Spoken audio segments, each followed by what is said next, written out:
afternoon, everyone. I'm so sorry that lunch has been short, but we have to keep on. There are so much panel going on after us. So in this panel, we will be 8 people in total. First, we'll talk the 4 of them, and then we'll change and call it the other 4. So first of all, we'll start my colleague, Joshua Seal. My neighbor. Presenting Telegram and Russia's launchpad for mailing influence into the West. Remember, keep it short to everyone. We are a lot, and here is my other colleague telling you the time running out. Okay, whenever you want. All right, so a little background on me. I am a former arms control negotiator, helped negotiate the Chemical Weapons Convention. And so I'm coming from the perspective of having been a diplomat, having been a military officer, and now I'm working as a senior consultant to the US government. So whereas many of you talked about research, I actually live this every day, advising the Department of Defense on how we deal with some of the biggest challenges we face in the information world. So I'm going to talk about Telegram, as we said. I'm missing a slide, so I'm going to have to draw a picture for you. But we talked earlier about the issue of deplatforming, and I'll give you my impression. I was going to ask it earlier, thus me and my neighbor talked. The deplatforming has some advantages, but also has several disadvantages. One is in the fringe community, it makes that person into a martyr and makes them more powerful. That's one thing that happens. Another thing is you lose visibility on them. Another thing is you set them free into a world where they can become even more radicalized. And that really happened. So there were 3 times that fringe voices were removed from mainstream media: 2019, 2020, and 2021. The one on the screen deals with 2021. And by the way, I needed to say this at the beginning. Nothing I say is these views are my own. They are not a reflection of those of the US government or any of my clients. Thank you. I'm now going to get out of jail free. Okay. So, or still get paid by whoever's going to pay me. So this one, I think you can assume what this had to do with, but when a lot of the voices that supported certain conspiracy theories were kicked off of the mainstream platforms, they immediately went to Telegram. Now, how many of you work on, or know data from Telegram and have used it? Raise your hands, please. Okay, that's better than most in the United States when I ask that question. This is very, very important for anybody involved in the disinformation world. Think about how perfect this is. Fringe voices get kicked off the mainstream platforms and then go to live in the same place as the Russians and the other voices, where you simply push a button and it goes into your language so you can become more radicalized. Now, the slide that's missing, this is going to involve hand gestures, okay? Telegram is this big, right? That's that big. And it's the starting point that most of the material that you'll see on Twitter or Facebook enters the ecosystem, okay? Then it goes out, bloops, bloops, YouTube, WhatsApp, right? Then it bloops out again to all these other little platforms. It's like cancer. If you get it when it's small, you have a better chance of controlling it before it gets big. And that's the way the ecosystem with Telegram works. Almost everything you're seeing in all of these other platforms, including YouTube, started on Telegram. And I've experienced this firsthand over the years. So again, here's some examples when everybody was kicked off, where they ended up. So I'm going to cut this so I can save some time here. This is QAnon. These are the channels for just an example of the QAnon channels. Each of those QAnon channels has their own amplification networks. QAnon is not just an American phenomenon. Yes, we're crazy, but we're not that crazy. Okay? So the QAnon networks right now converge very clearly, and it's kind of strange seeing them amplify some of the Russian narratives, but they're all together on Telegram. Okay, so you still see these voices on Telegram. They're still receiving messages, and they're still conveying much of what you see in the Russian disinformation field. So these are actually, this one and the next one, the biolabs, are what I actually work with for my Department of Defense clients. On the 26th of September, the Nord Stream pipelines blew up. Who blew them up? I don't think anybody ever going to really be sure in their own mind, even if somebody finds evidence, because of the way the information ecosystem went. It had initially appeared in a publication in Germany, just like Russians always do. They put something somewhere and say, look, it's over there, it's not us. But the thing is, it went into Telegram. And what was beautiful about that, and by the way, let me point out Vannevar Labs. I have a tool, if anybody wants to see it, that allows me to track a lot of these things, and it's called Decrypt, and it's available to most universities, et cetera.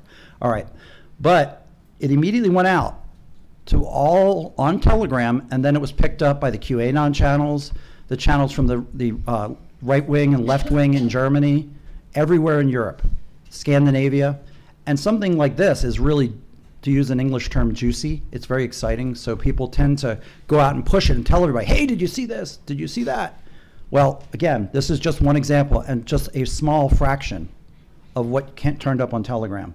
And again, push one button, it's in whatever language you want. So Russians can speak to Spaniards or whatever, just with the push of a button to any language. Very effective. Okay. Next, Hamas. Hamas is still on Telegram. Hamas was banned, their channels were banned by YouTube, by iOS and Google, but you could still go there. That picture of that poor IDF soldier, Noah Marciano, appeared after the ban. That video where they, the soldier was kidnapped and then they showed her dead body, that came after that ban. Now, to give you an idea how powerful Telegram is, October 7th it had 200,000 followers for the Al-Qassam brigades, which are the Hamas units. A week later, 800,000. After the ban, they still have 658,000. The IDF only has 105,000. And by the way, most Western governments are not on here competing in that information space. So that little guy with the hose, that's supposed to be a fireman. You take the hose, you cringe it, and you don't have that spray coming out in all different directions and get wet. But it really, I call it the fringe library because it's where all the fringe voices go to get their content that they then put on Twitter or X, run by the crazy man, or one of these other platforms like Facebook. We all, in Paris at OECD a week ago, all I heard people talk about was Facebook, Twitter, and the DSA got it 2 minutes. And so think about it. If you're regulating the disease but not the infection, does that really solve anything? Okay, so bioweapons labs, true story. There's no biological weapons. The US doesn't have military biological weapons labs. Just ask my Ukrainian friends. We just do health support like any university, like I'm sure you have here on this campus. Okay, now I'm going to show you. Let's take one example. This is, again, QAnon picked this up. We didn't have many problems in the US until QAnon picked this up because that creates a domestic threat to our people, to our scientists, to the people who run these programs because the Russians throw names out there. One guy who's up in the corner, his name, he goes by Bioclandestine. He was kicked off Twitter with 160,000 followers, showed up on Telegram. He became the new QAnon. Now he got, when Crazy Man took over, I mean, I don't want to get sued. When Elon Musk took over at Twitter, he went back. Now he has 315,000 followers or 359,000 followers and influencing more and more people. There's others. The Russians have people placed in Germany, other places who call themselves journalists. Got it, 1 minute. And so they're now spreading it out. In English, they're called useful idiots, but some of them might very well be paid. I kept to your time. Thank you very much.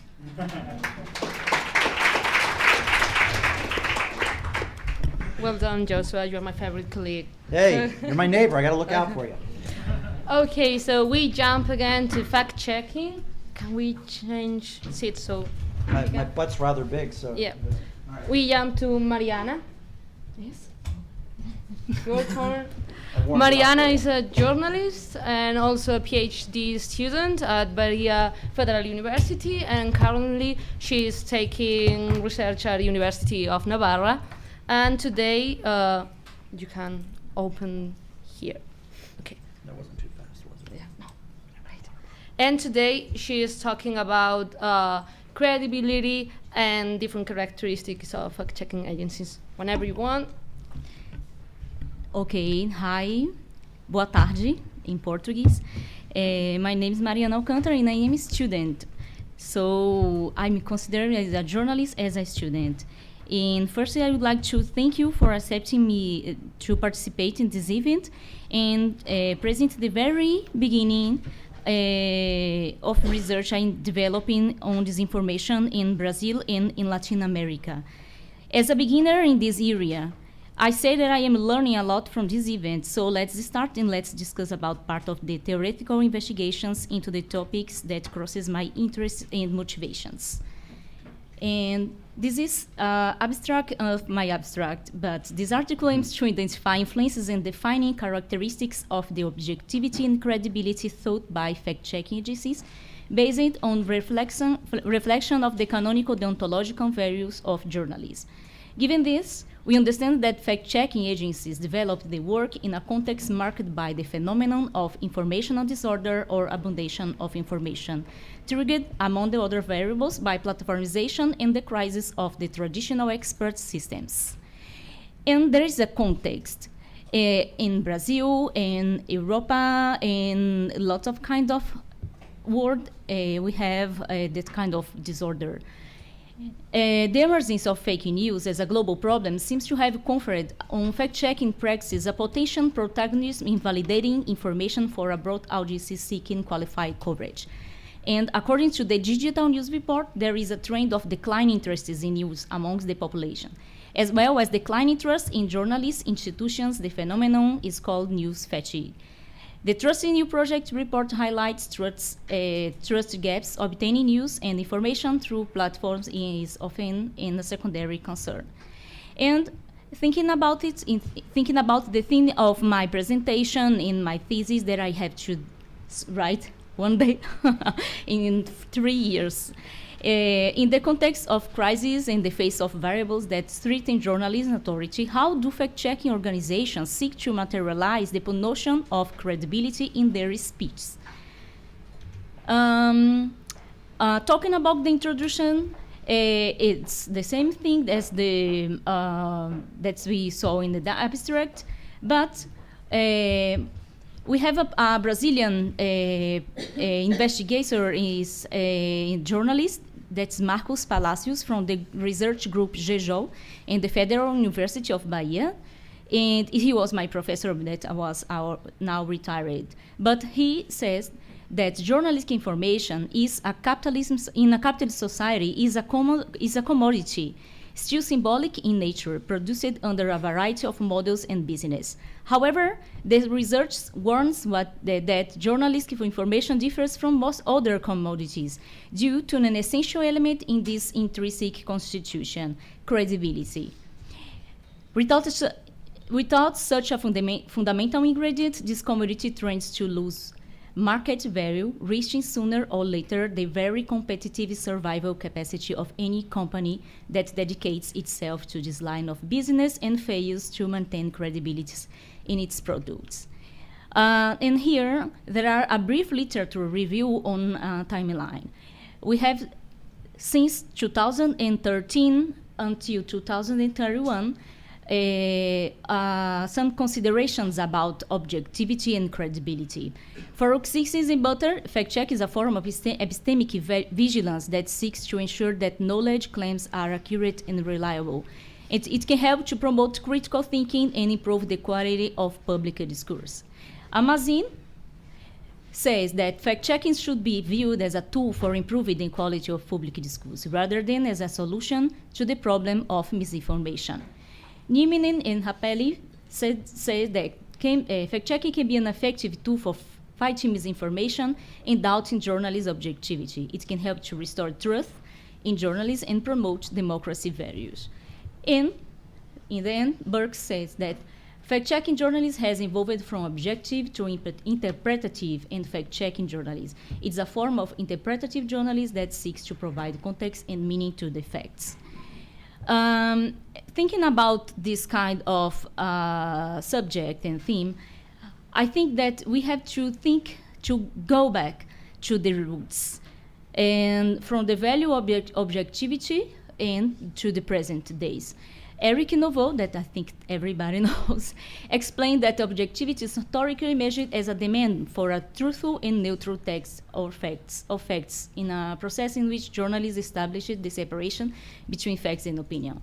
But in contemporary days, We live at a time when there is historical tendency towards self-deception, the need for human beings to deceive themselves, as well as the ethical implications of this tendency in public and personal life, and where beliefs prevail over evidence.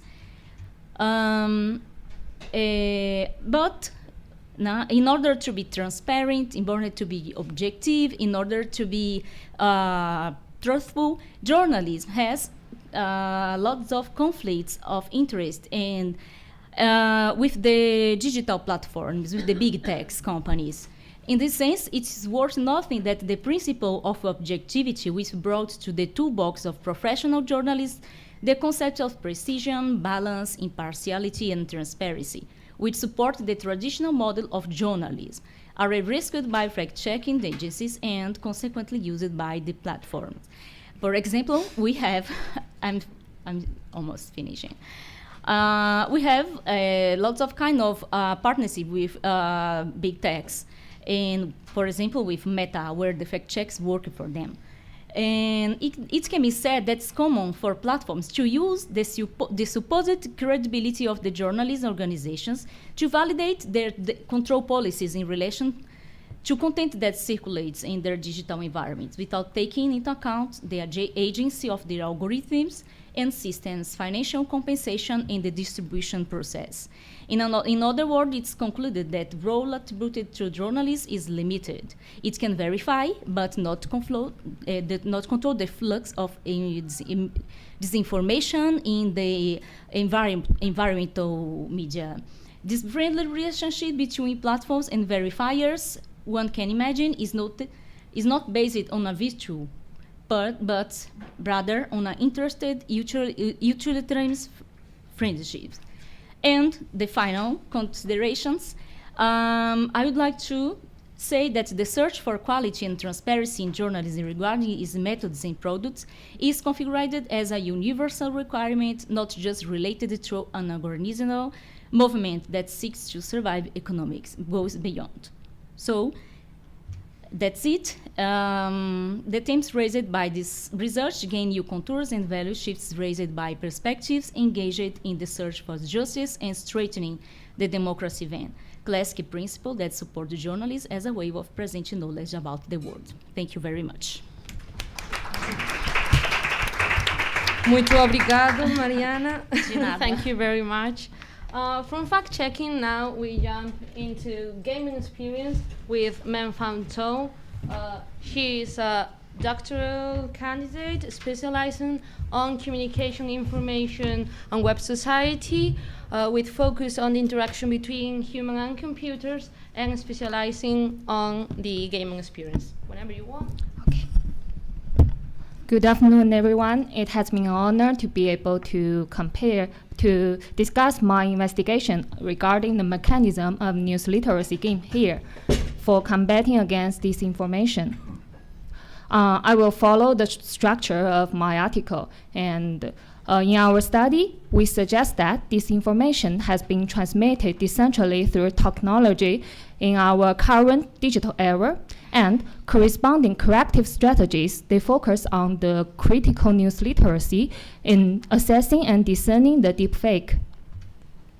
As a result, video games serve as an effective support in motivating public participation in news consumption and news literacy education. On the basis of all mentioned, our study started from an audience lens center to delve into the mechanism of news literacy games.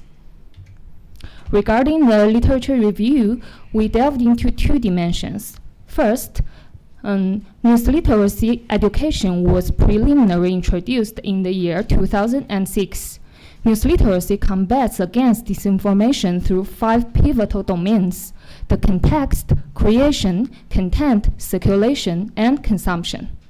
Scholars also extended that news literacy not only fosters individual social behaviors, they also encourage the civic participation, which is valuable in our current situation. And regarding the interactive learning, video games create the immersive yet supportive environment through which the instant feedback and the cognitive retention encourage the deep engagement that includes initiating inquiries, amassing information, and evaluating the information.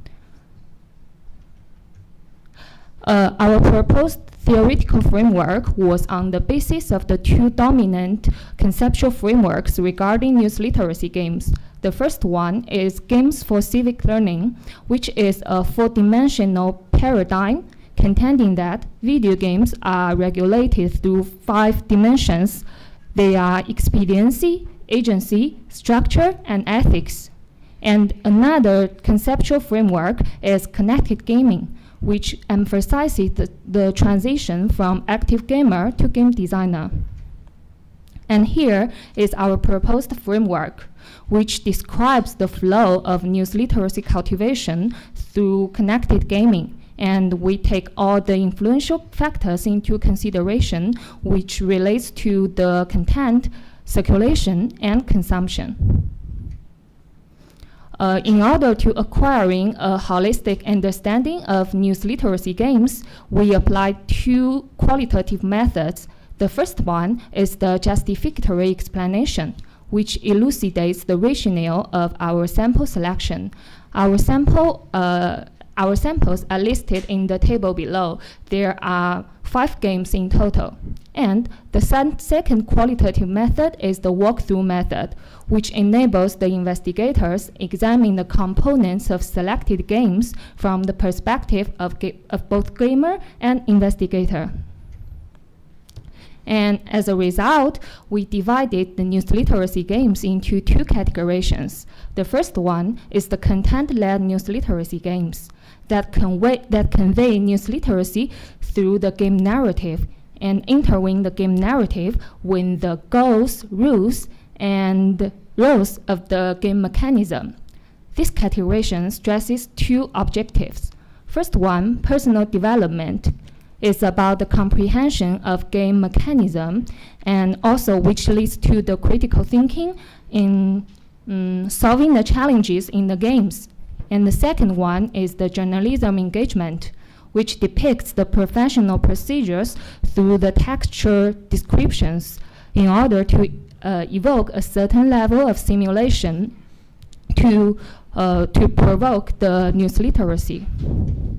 And the second categorization of news literacy games is the transference-led news literacy games. These games stress the transferable competencies and knowledge onto real communities, where despite varying the context, the result is perfectly reviewed.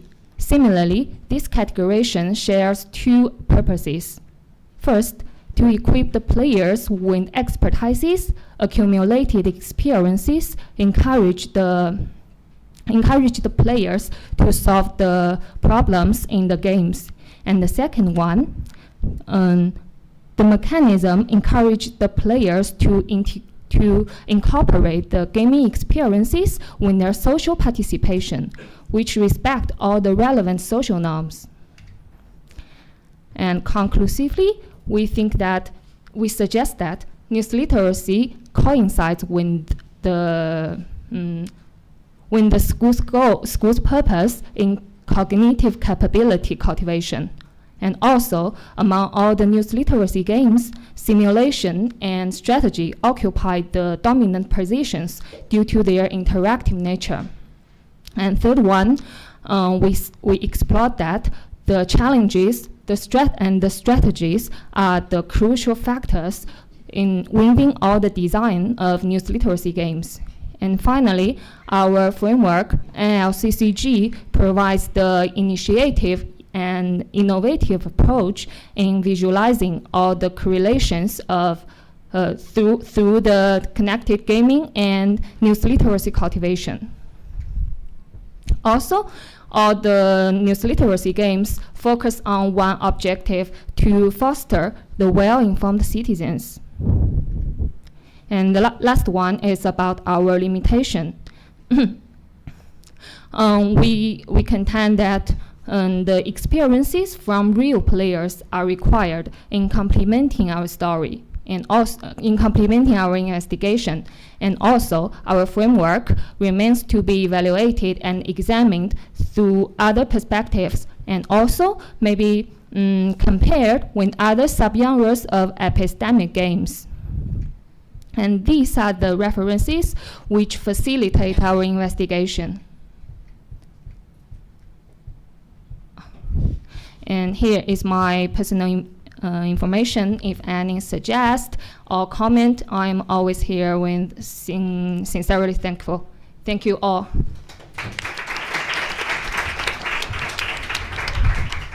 Fan, thank you very much. The four of them come here, you go there, and in the end we will make all the questions together if we are today on time. Hard work. You are funny, I'll say that. Okay, start with you. Yes. This way we have time enough to get all of them and all the presentations. Beautiful.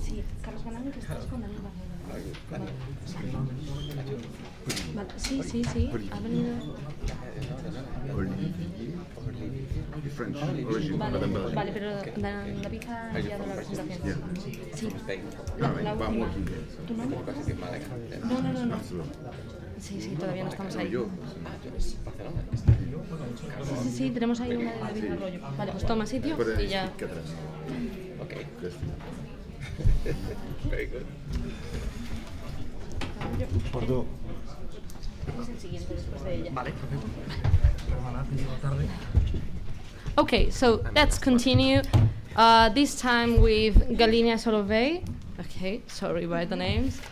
And she is presenting, well, she is a PhD senior lecturer at University in Kiev, but she is doing a research, a visiting professor research here at University Carlos III of Madrid currently. And today she's talking about the Russian myths portraying the legitimation of the Russian-Ukrainian war. Whenever you want. Thank you so much for presenting me. I was really full-time occupied as visiting professor here in Carlos III University last year, and I'm totally grateful for Spain, for this university to give me this opportunity. It's unforgettable experience, what to say, and unforgettable students. I'm teaching international communications, negotiation processes on different levels, and I'm teaching conflict analysis. Conflict should be violent to become the part of the analysis I do. So the main case study we did here in Carlos III with international relations policy study students was, of course, Russian aggression against Ukraine. So I will start before Russia invaded Ukraine physically. It started, let's say, on December 17th, 2027.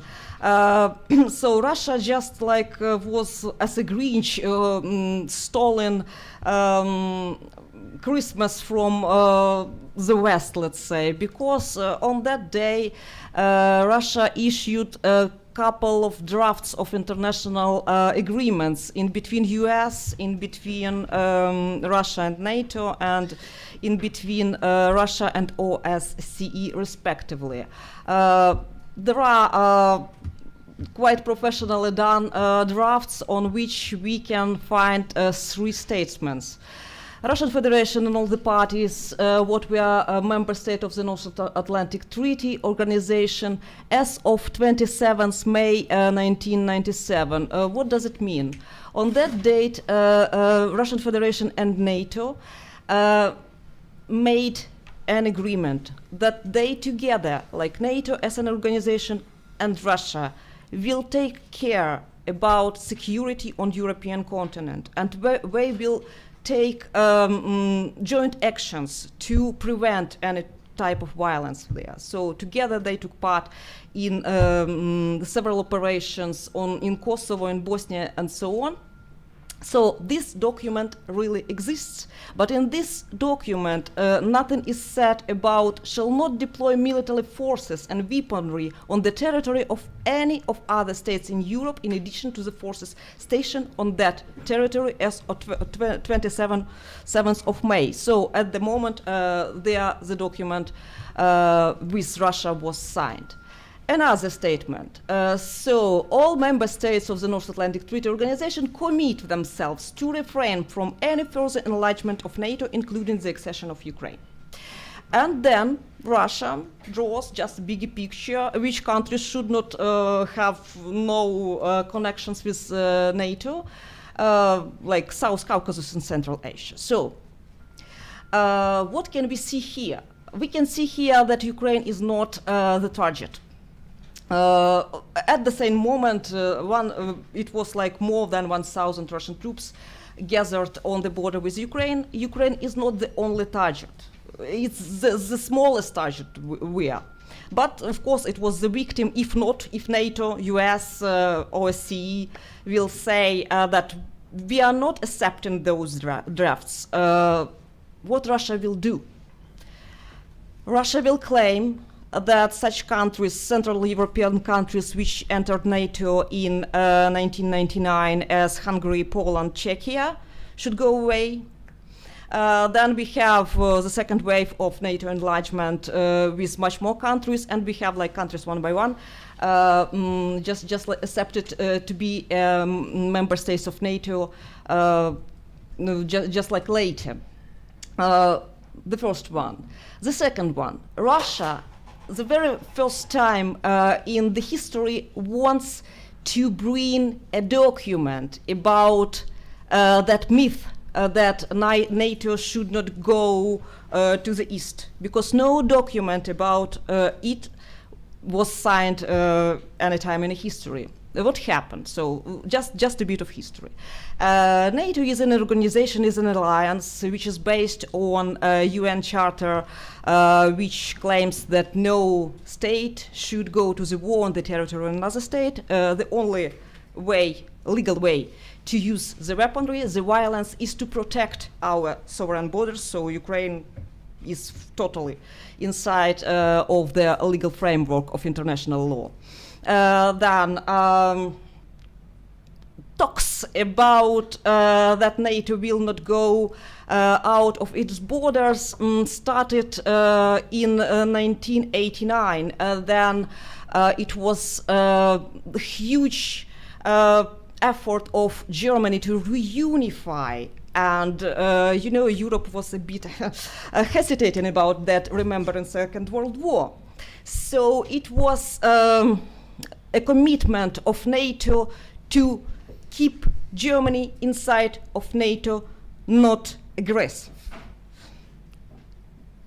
And then, just like trying to reunify, even inside of the NATO, it came from the German side. So United Germany will stay inside of NATO, but NATO will never go further. And trying to keep Germany inside of NATO, American diplomat just said, okay, we will do it, and he did it publicly. You know, all people make mistakes. So it was a mistake of the American diplomat, which was not very good for his career, but Russia still uses this phrase. Each and every diplomat is a representative of his or her country. So yes, he was responsible for that, but still no document was signed about it. You should see here that Russia will not be happy just eating Ukraine. If NATO will not withdraw all the weaponry and all the protection from the states it accepted after 1997, Russia will attack them.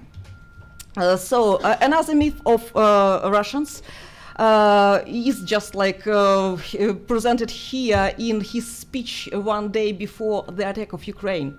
So I will start with the fact that the modern Ukraine was entirely created by Russia.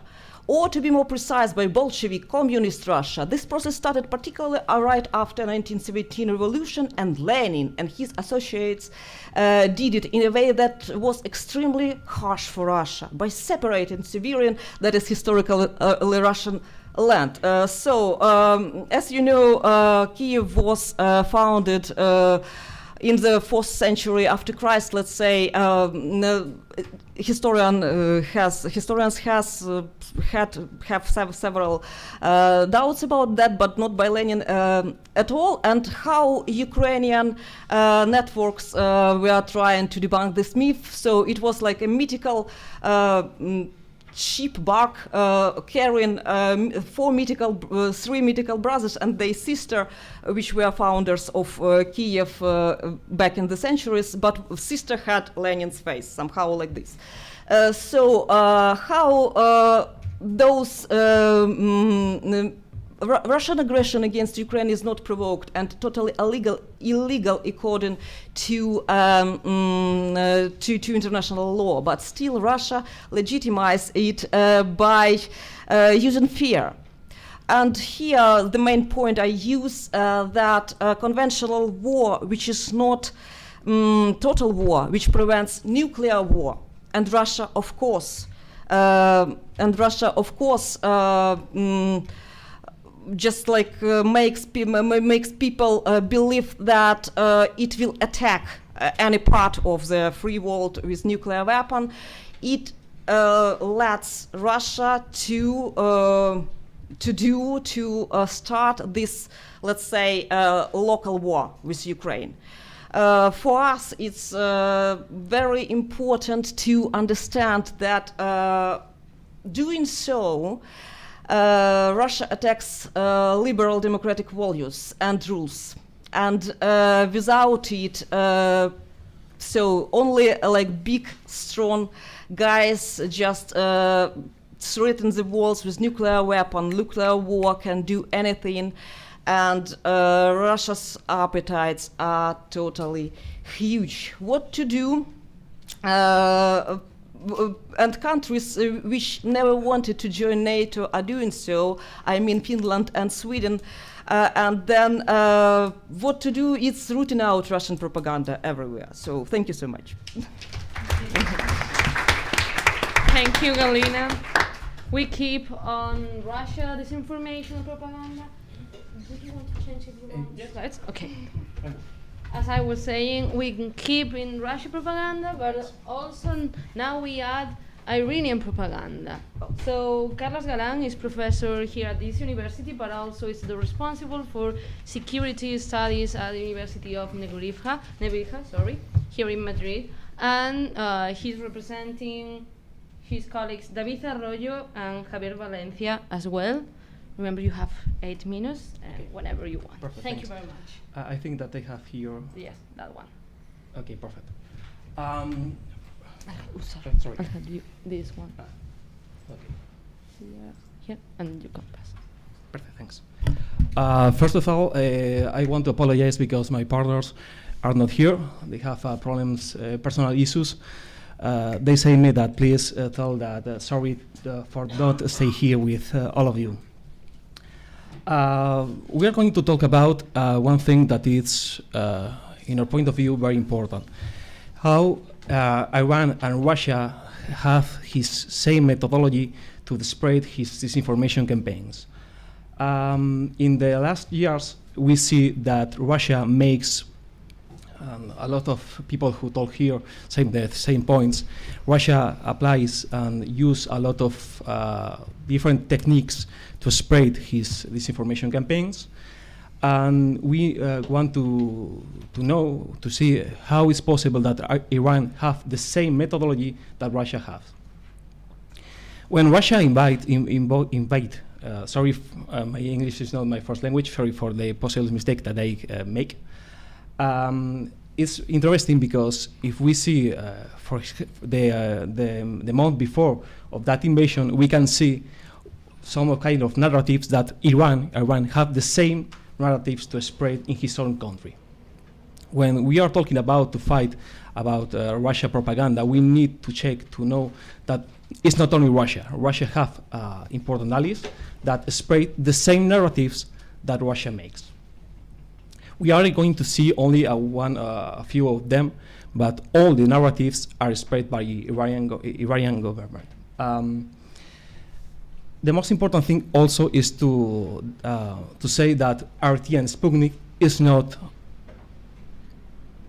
media, is only weapons of destruction. Russia used RT and Sputnik for spread his own propaganda. It's not news, it's only propaganda.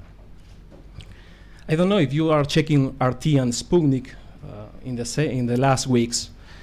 Everybody of you, I suppose that in Spain have a lot of troubles with the politicians and some of mistake in the streets. I suppose that everybody of you know it. It's interesting because Russia, in his RT, are spread the same narratives to try to damage our democracies. If you check, for example, RT in the last weeks, you can see how Russia tried to put his very exactly news and image to try to provoke to the population any kind of bad behavior. We are going to see a few examples of them. Disinformation of Russia is one of the tools of the active measures that Russia makes. It's important to say that the KGB of Russia established a lot of different tools to try to provoke and to damage other countries. The disinformation is only one of these topics. They have more tools, like, for example, economic pressure, military pressures, and something like this. But disinformation is one of that part. I suppose that everybody of you remember the Gerasimov doctrine that is established how it's possible, how Russia can use that disinformation to try to damage his enemies. Disinformation campaigns is very cheap, it's easy to make. They only need one platform and maybe one YouTuber, influencer to spread that propaganda, and that's all. Spread campaign of disinformation is very cheap and they don't need any kind of strong resources. It's important to say that Russia is making and try to impact on freedom and expression of democratic process. That's important to check it. Alliance for Securing Democracy, a one think tank for United States, have a one map that show all of that kind of try to interference of Russia in different parts of, in different countries of the European Union.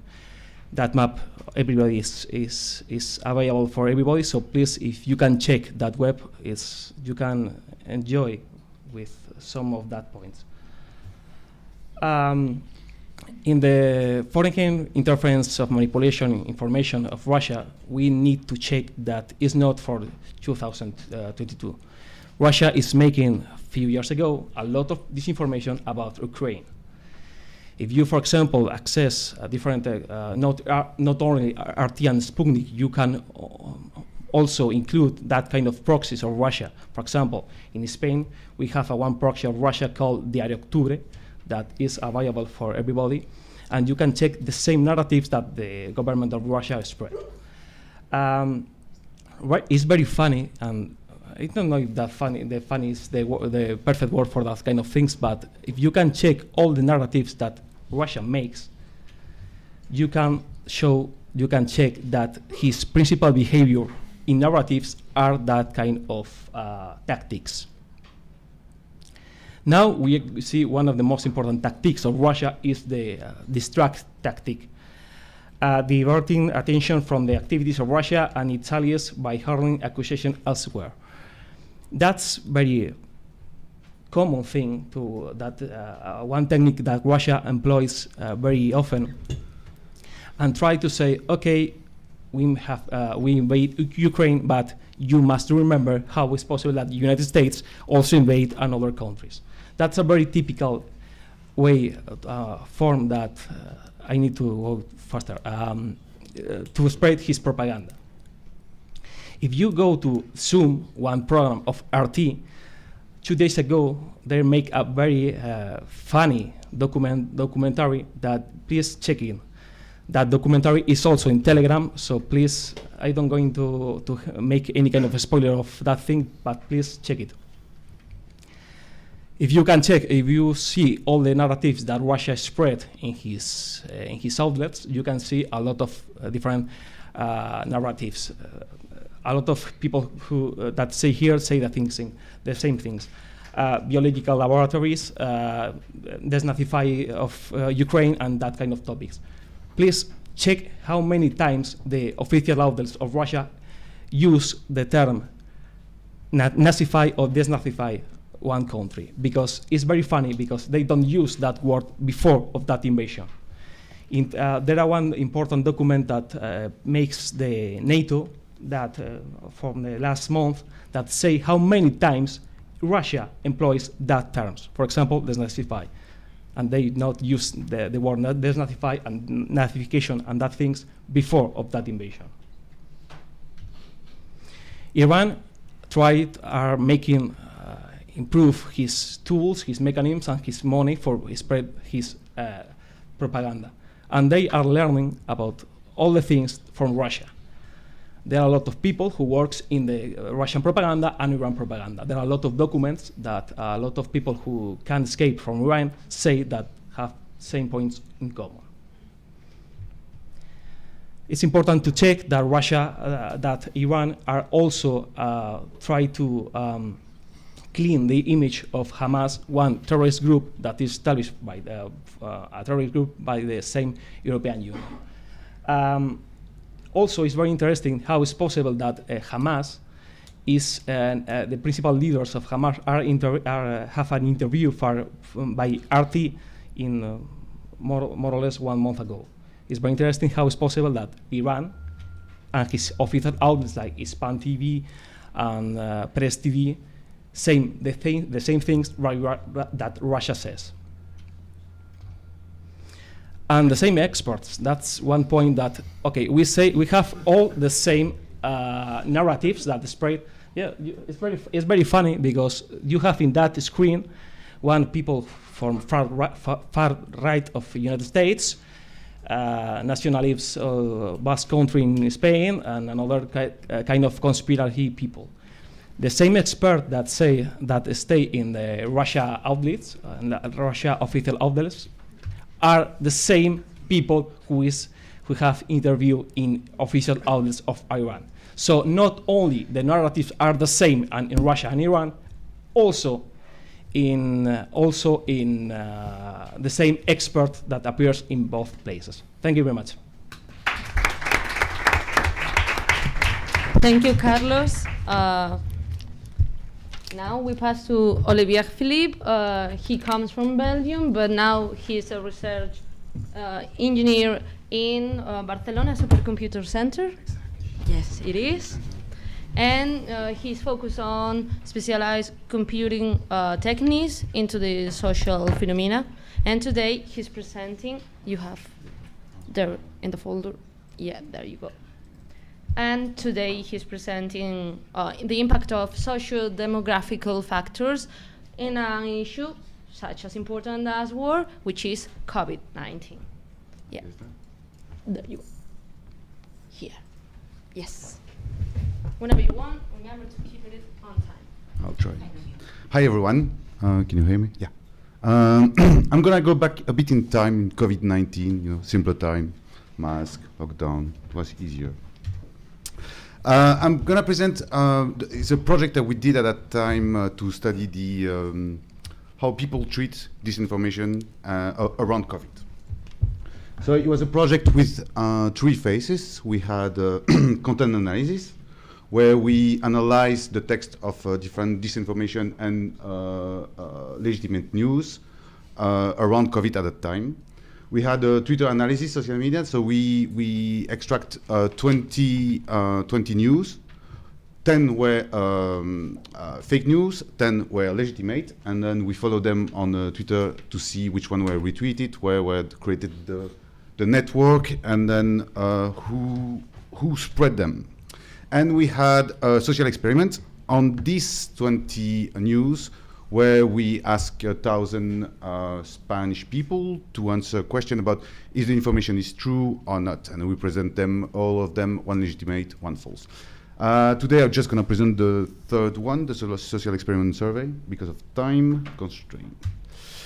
The social experiments, so as I say, we present them the news, that they were legitimate or illegitimate, or fake news, and then we also collected information about socio-demographic information.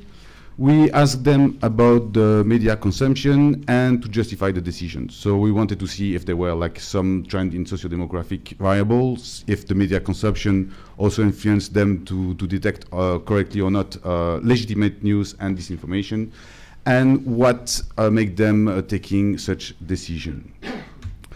That was the 10 legitimate news we use and the 10 misinformation. We use at that time Maldita and Verificat and Neutral. I know there is some people from Maldita and Verificat key, so yeah, thank you very much. And so we use that to have some fake news and legitimate news.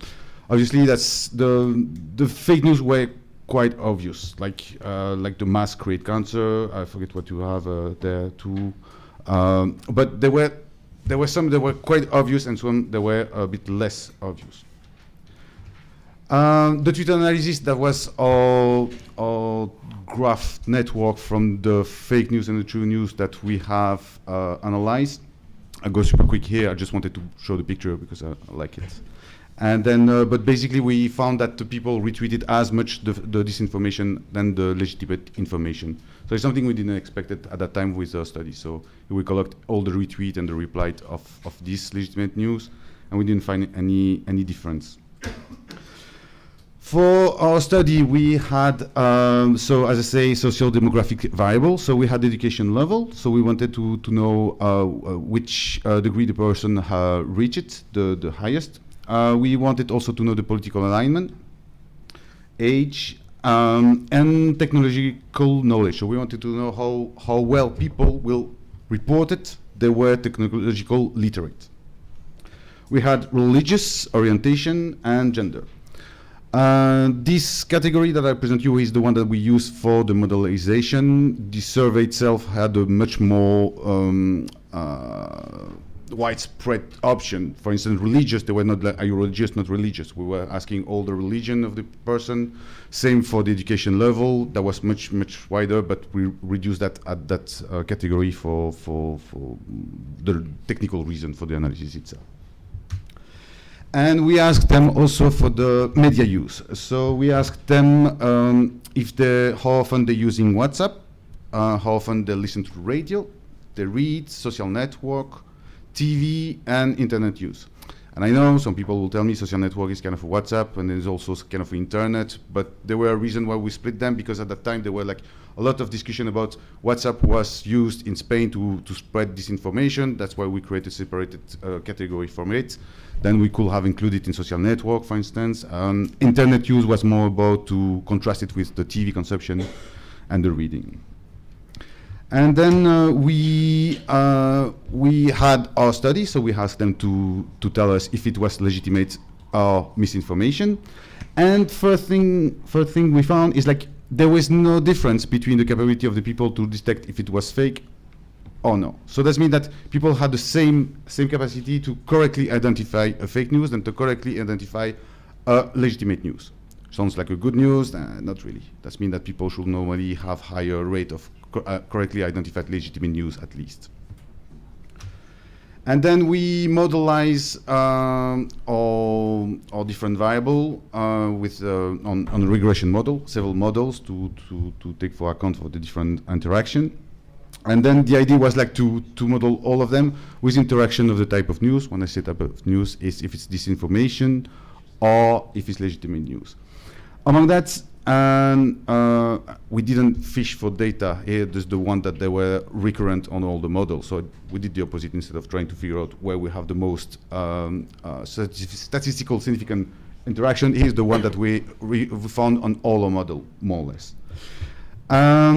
What we found is like the education was better to recognize the information only for the people that say that they had a university degree. that religion in all case has a deleterious effect for people to recognize the disinformation, but to recognize legitimate information. So that's something that is, this one was all the time. It's probably the most important effect we found is about religion. Technological had a positive effect, mainly in recognizing legitimate news, less in disinformation. And the age that was going contrary to our expectation, we were expecting like maybe that's without having prejudice, but we are expecting that all the people, the difficulty will be to recognize the disinformation because all that was quite news, quite fast and everything, but it's the opposite. It was a small effect of all the people. And the one, so don't read it too much into it because also we struggle to interpret it properly. It's like the more you read, the less you good. And but I think this one is mainly because on the media use is the only one we had a kind of variety of profile here, while the other one we didn't really have. The second part of the design was to ask them to justify which part of the information they use to take the decision. We had different questions if they considered the news as false or the news as true. When the people consider news as legitimate, that means that the news can be legitimate or not, what they mainly use as the justification is previously read information. So that was the most important reason why they will justify it's a legitimate news. That for the people that were right, so correctly identify legitimate news, but also for the people that were wrong, identify a legitimate news as disinformation. So that's one of the important aspects. The second aspect that's quite interesting for journalists, which I'm not, but is for the professional style. So if the news was written in a professional style, there will be like one of the predominant factors to identify a news as legitimate. For right and for wrong. So that means people will also take it as read fake news, identify as legitimate because they think that it was written in a professional style. And on the other side, when people considered the news as disinformation, the main one was headline sensationalists, which is the case too when people consider the legitimate information as disinformation. And again, small thing for journalists, like meaning that headlights that really clickbait and everything may have deleterious effects. So you may spread more content, but have the opposite effect. So that was mainly all 2-3 main points that we found on this survey. Was like, first, we didn't find any difference in detecting misinformation and legitimate information, when we expect people that will find legitimate information more easily. Second, on social demographic, religion is the most important one to impact the capability to detect disinformation and legitimate information. Technological knowledge can help, which is nice because it's a neutral, it's a kind of a neutral education tools that we can have. Because I mean, we always heard like you have to educate people to detect, to have critical thinking and everything. But sometimes we may have like something on the side, like technological knowledge could help. But here it's self-reported, so I'm not going too far there. And the education was less important than expected. When I say education, is the education level. On the justification use, careful with headlines because they can have a deleterious effect on the message you try to convey.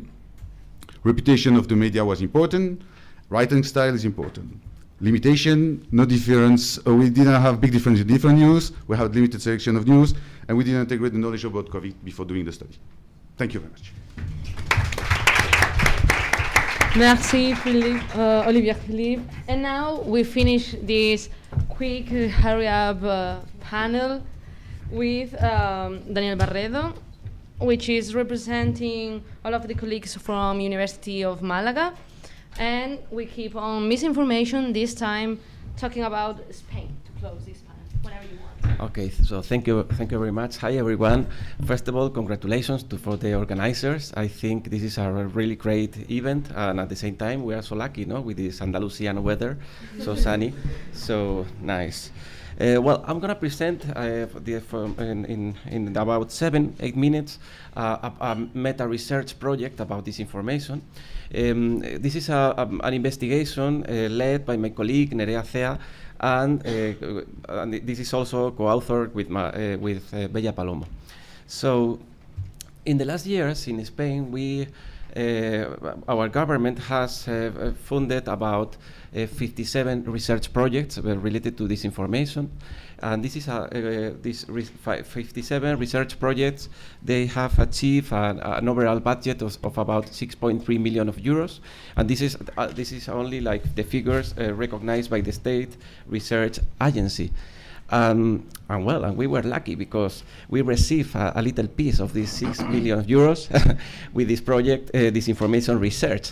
The point is, well, this is a project, you can actually look it up on Google for it. And when we started the project, we had a problem. The problem was that there is not a public database with all the projects that are being like conducted here in Spain.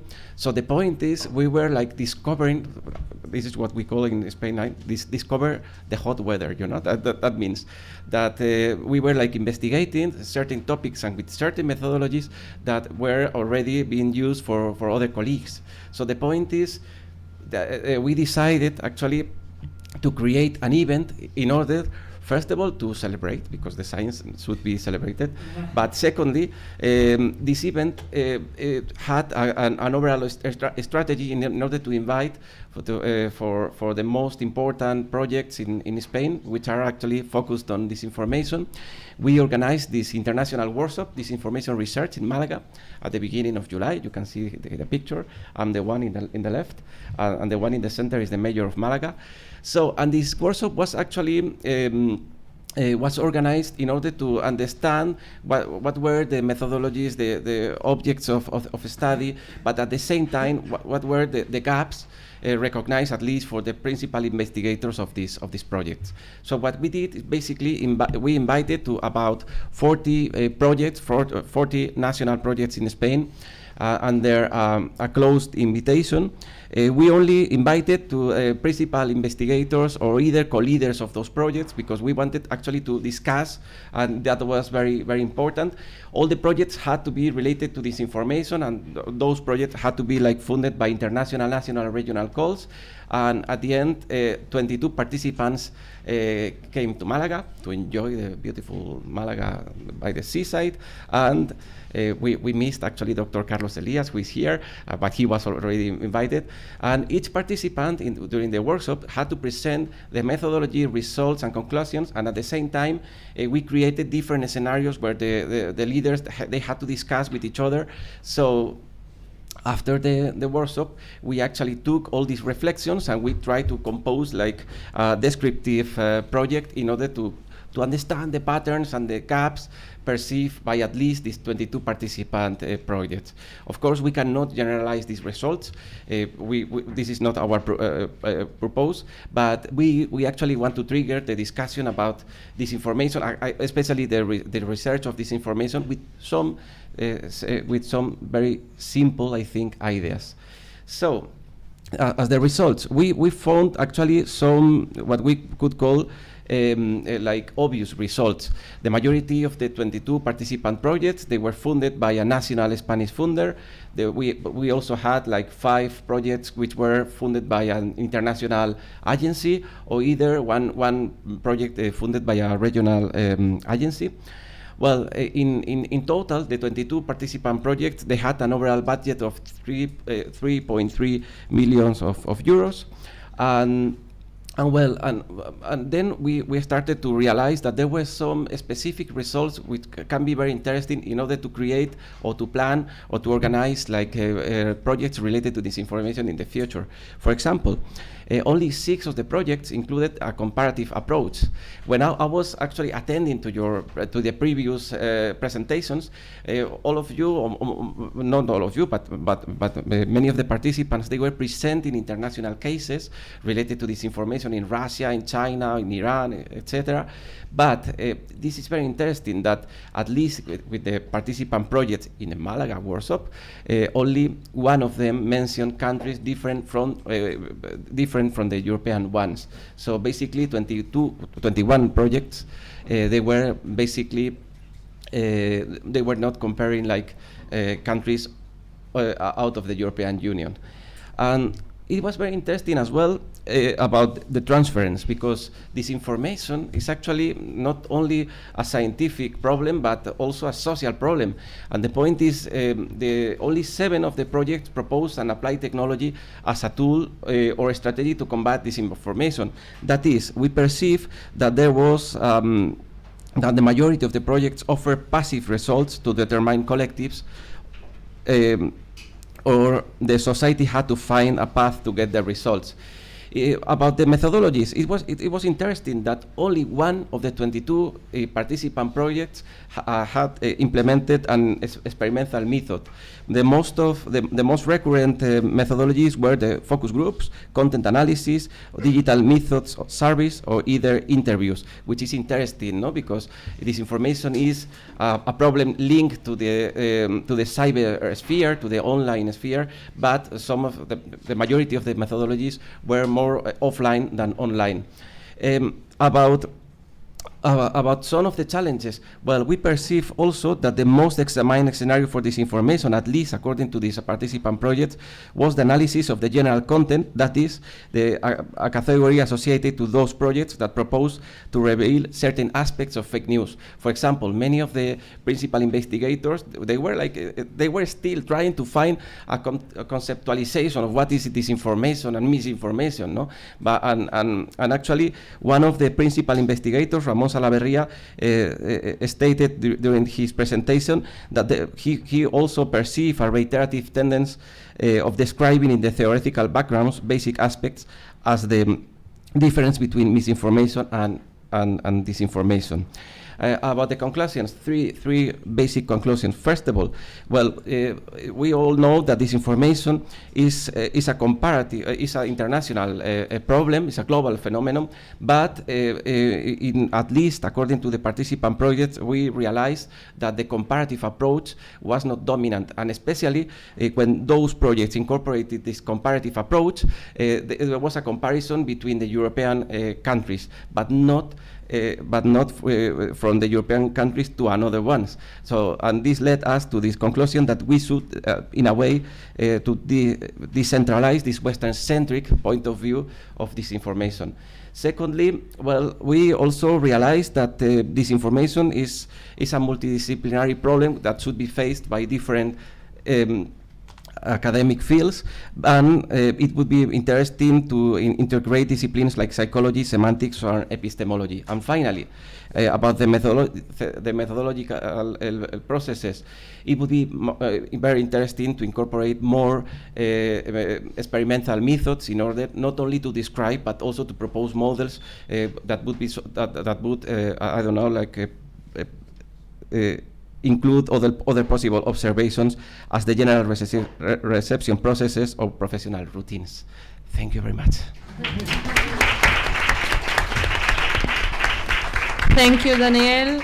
I'm so sorry if we hurry up. So much people and researchers to get to know. I don't know if we have time for a couple of questions. Just no? Oh, one. Okay, so dating speed. Love is hard to find, so go for your crush. Just to one people, please. Thank you for all the presentation. I just have a question about the use of the term of technique, tactics, and procedure. I just wanted to know if you have used the DISARM framework, and if yes, can you explain the way you use it, and maybe explain also for the audience. Thank you very much. This one. The DISARM framework is I think that is the only tool that the European Union makes to try to fight for disinformation in the several aspects. What is the problem with a few problems about disinformation, disarm of disinformation? Very easy. Disarm is very simplify a lot of things in the problem. For example, RT and Sputnik, sorry if I say RT and Sputnik so many times, but Russia are incredible examples for some things, some points. Russia and RT and Sputnik maybe don't make any kind of lie about anything.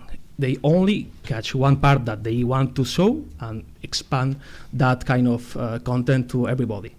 Disarm say, okay, one content is fake or it's real, but they don't appreciate that kind of little aspects that say, probably one information is not true or false.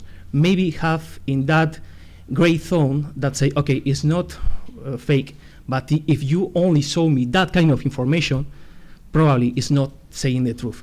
Sorry for that if I repeat again. If you see RT and Sputnik the last weeks, you can say the same point of view about the problem in Spain. Probably they don't say anything that is lie, but this is not the truth. They only want to put, I'm sorry for the language, shit about how is the situation in Spain. I don't know, ask you enough, answer you more or less the question. Thanks. Okay, so thank you very much. I really appreciate your effort to keep it short. Thank you. We pass to the next panel. Thank you very much.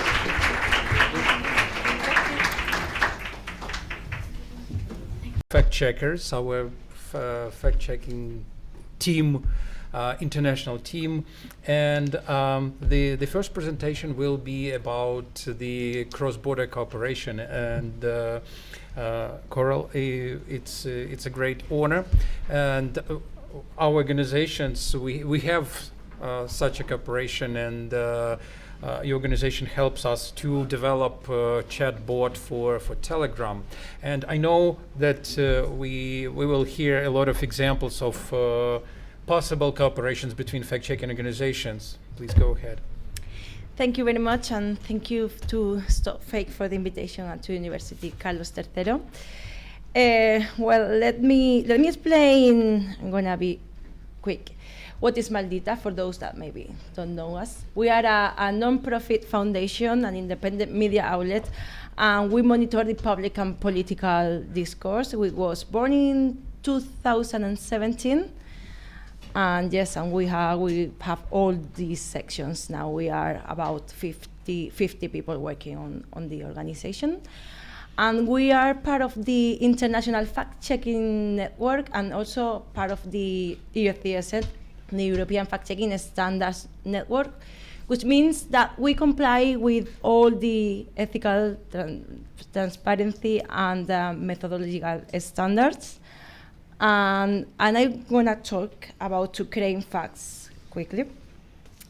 So, well, I don't know if you know what Ukraine facts is. It's a database of collaborative fact-checking organizations, and around 99 fact-checking organizations from all around the world joining forces after the Russian invasion of Ukraine. So the 24th of February 2022, when we woke up, we knew that a wave of disinformation is going to happen. So what we did is just send an email to everyone, to all the fact-checking organizations from the IFCN, the International Fact-Checking Network, to join force and to start building a database, a normal just a spreadsheet on Google, and we created this simple website, ukrainefacts.org. Here on the right, you can see all the debunked disinformation, the articles that we publish. And if you click on there, you can visit because it's open already. You can see how many countries have debunked that disinformation. And this was the database. It was a simple one. You can see the organizations there, Ribaltica from Latvia, CNAC from Belgium, DPA from Germany, Verifica from Spain. So you can see Stop Fake as well. And you can see also if it was a video and the platform where the content, the debunked content was circulating, the disinformation content was circulating by that moment. And here you can see some of the data that we collected. So we were around, as I said, 99 fact-checking organizations from 79 countries. And we published almost 4,000 of fact checks, and had 500,000 of users visits. And I'm gonna talk a bit about the different hoaxes that we debunked. Many, as you can see, it was simple hoaxes, cheap fakes, And this is one of the most viral. You can see it's an easy one, easy to make, easy to fabricate and to get viral on the internet. It was Volodymyr Zelensky with the Nazi swastika. You can see it's a very cheap fake, with that, of course, a cheap cost. And the hoax has been debunked. It wasn't the most debunked, but one of the most debunked by 19 different fact-checking organizations from Ukraine Facts and from 16 different countries. You can see on the map in color of blue. And again, this is another one. This was one of the most shared. I remember this started circulating the first day, the 24 in the morning, one of the first hoaxes that we debunked. And actually, they were some of the content we realized they were real videos recorded in Ukraine that has this one. The thing is that this was recorded, this picture was taken in 2014 and not in 2024 and 22, sorry. This is another video that started circulating on the morning of the 24th. As you can see, we published the article at 11:30 in the morning, and it was a video recorded in Russia, but they said it was recorded in Ukraine that day, the day of the start of the invasion. And I want to mention this investigation from ProPublica. Of the fake fact checks that were used to spread Russian disinformation. So, what we learned from Ukraine Facts. This was after the pandemic. I think has been the second big collaboration between fact-checking organizations from all around the world. And what we learned is that the spreadsheet is not enough. It was a simple one, but we want to collect some more data in order to have a further knowledge about how this information works. And we realized that everyone wants to develop tools and start more collaboration between us.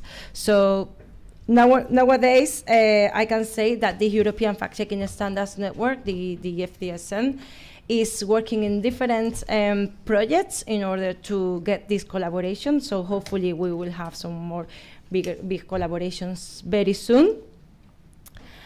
And I want to talk about the project that my colleague Raslan mentioned before. This is a project to fight disinformation on private applications, private messaging applications. It's a project that we have with the Stop Fake from Ukraine, Delphi from Lithuania, and Media Development Foundation from Georgia. And also here, Maldita in Spain, and 4 fact-checking organizations from Latin America, from Venezuela, Colombia, Mexico, and Argentina. What we are going to do is just connect the chatbots, Telegram chatbots, WhatsApp, and Facebook Messenger. We are going to join all the content in a database, but a better database, not a spreadsheet on Google, in order to study the disinformation and the Russian disinformation campaigns to see how disinformation circulates from one country to another, and to prove that there is something that has been studied in advance and it's not something that just happens. So that's what we want to do, just collect, as I mentioned. I just want to explain how in Maldita we use technology, and it's something that we have been using since the pandemic, since 2020, and how we are going to use it now with the rest of fact-checking organizations from, as I mentioned before. So I want to show you how the chatbot works. It's in Spanish, sorry. We don't have it in English.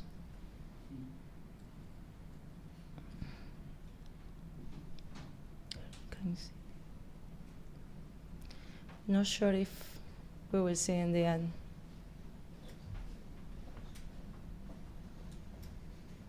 No.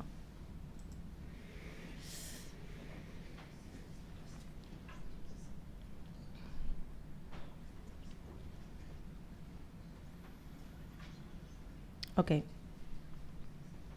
So basically, well, we don't have sound here. Well, okay. This shows you how people can send the content that they see on social media or they receive on private messages. As you know, most of people, like I think the Oxford Institute mentioned in 2020 that a percentage of 3,400 people get informed by WhatsApp here in Spain, which is a very high number. So what we try to do is to ask them to send us the content, but also we send them the article when we debunk it.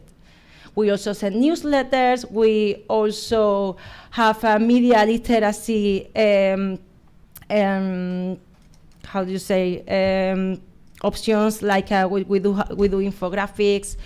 We share tips with them, and a weekly newsletter as well.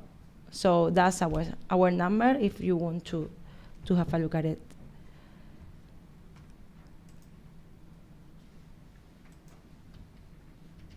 And I don't know, how can I go back to the, where is it presented here? Sorry. I'll be quick. And that's all. Let me go. The chatbot, the Maldita chatbot, won the European Press Prize in 2020, and now you can see some of the organizations that are already incorporating on their daily basis to fight disinformation. And apart from the organizations that I mentioned that are on the way of developing this chatbot. And this is the backend. This is how we can see the database. One of the part of the database, because it has a lot of functions. And you can see how we get the disinformation, and we can categorize as this is bull, which means that has been debunked. We need to validate the other one. And this is the content that we receive through our chatbot. And that's all. After the organizations can incorporate the chatbot, we will start with the investigation about these Russian disinformation campaigns. And we are also working on a methodology to identify what we consider Russian disinformation or Russian disinformation campaign. And that's all. And hope we can share with you the findings very, very soon with you.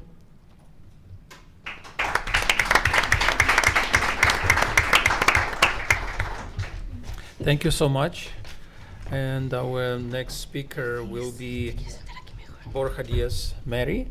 And he is a journalist from public Spanish broadcaster, and he will address the problem of verifying video and pictures, photos. And recently it was a very famous case in Ukraine when the top military commander, video of him appeared on the internet, and he called to remove Zelensky, Mr. President, from office. And so people shared this video created actually with some sophisticated software. I'm just wonder if it really becomes more difficult to verify such kind of content created with new software, new programs. What is your experience with this? Yeah. Thanks. First of all, thanks for the invitation. I'm going to talk about the work of Verifica TV, which is the team tasked with debunking disinformation and also with digital investigations at RTV, the Spanish Public Broadcasting Corporation.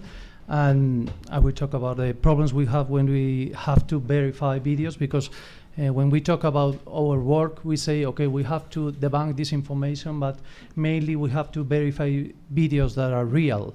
And that's another thing. That's a much more complex thing, because it's really, it's not that difficult detecting hoaxes, but it's much more difficult to verify a real video when you only have one video of one attack and you don't have any witness.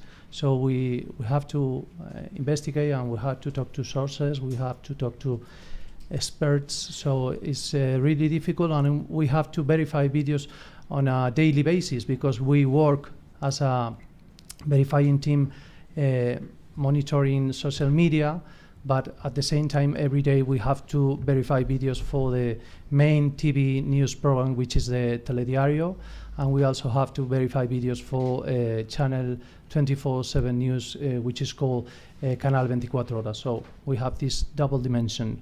So first of all, I'm going to talk about where we are in terms of fact-checking. We talk about verification because we consider our work is not only focused on fact-checking. We are not doing fact-checking on a daily basis because we do fact-checking when it's related to election time or very special political debates in Spain. And when we have elections with a special correspondent, as it happened last weekend on Argentina, we did fact-checking and we verify videos and debunk disinformation, but we present our work as a work focused on digital verification. We do fact-checking, we do investigation based on OSINT, open source intelligence techniques. We don't belong to International Fact-Checking Network. RTV is in other alliances. It doesn't have to be a bad thing because we respect and we support the work that are doing other verification teams in International Fact-Checking Network. The only thing is we don't belong to that alliance. We belong to different alliances that I will talk about later.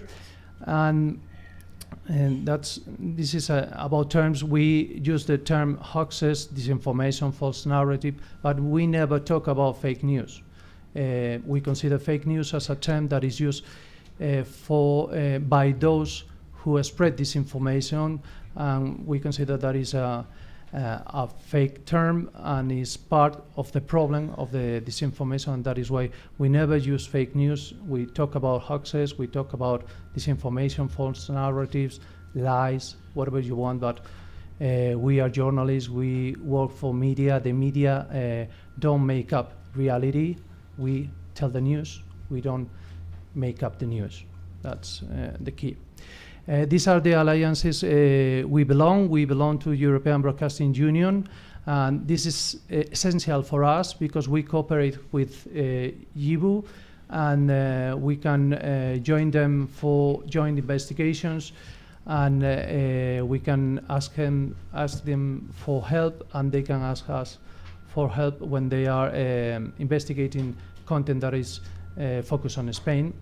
And we also belong to European Digital Media Observatory. That is an organization that is really interesting for us because we share the result of our investigations. The other fact checkers are also in this organization, and it's a very interesting opportunity to share the results of our investigation and to send the data to academics, universities, and other experts in order to dig in further.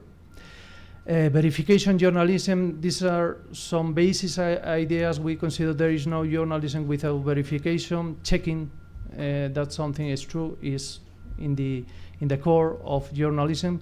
We do old school journalism. We just check once and once again. We simply use other tools and other protocols, but we do what journalists always do. We check once again. And we consider verification or fact-checking cannot and will not replace reporting on the ground. We at Verifica RTV, we have the value that we have special correspondent reporters sent on the ground, Israel, Ukraine. We know where we are. We don't replace the work they do on the ground when they visit Bucha or they visit Kharkov. We are supporting their work, and we are trying to verify what is real and what is false. And this is only a reference. Our OSINT models, BBC Verify, for us is where we want to head. Bellingcat. Their work is amazing. New York Times Visual Investigations and European Broadcasting Union. The team, the verification team led by Derek Bowler, their protocols, their way of working are simply amazing, and that is the way we want to go. And this is only an example. We always refer this piece of this feature by BBC Africa, Anatomy of a Killing, as an example of the best verification and digital investigation work. External verification and internal verification. This is the double dimension that I mentioned at the beginning of the presentation. We check the internet, we check the social media, looking for disinformation, hoaxes, manipulated content, fake narratives, artificial intelligence generated videos, conspiracy theories. That is the external dimension, but our internal dimension, we have to verify videos and photographs, user-generated content. Most of them are real, but we need to verify before broadcasting these videos and the photograph, and we do it on demand by a TV news program like Telediario, Canal 24 Horas, and also programs of Radio Nacional. And we also work on demand for a TV webpage. In this dimension, we provide training to our own staff in RTV Public Broadcasting Corporation, and also at the university in the masters we led with RTV Institute. This is about the work we do on a daily basis. We do digital verification, we do fact-checking, mainly focused on election time, and we do collaboration with TV and Radio Nacional news programs when they ask us to explain our investigation, and we publish our investigations in our webpage. And this is we believe that the best way to talk about the work we do is let our reports talk about the way we work. This is one of the first reports we published some days before the beginning of the war. I don't know if the link is working, but it's one of the articles when we explain what was the meaning of the set sign. Right now it's very easy, everybody knows that it's a symbol for Russia, but when we explain what was the meaning of the set, Russia was still spreading this false narrative. Okay, there is no war, this is only military exercises. We talked to experts and they told us if they put this sign, the thing is they are going to start the war in days. And the article was published some days before the starting of the invasion on February 24th.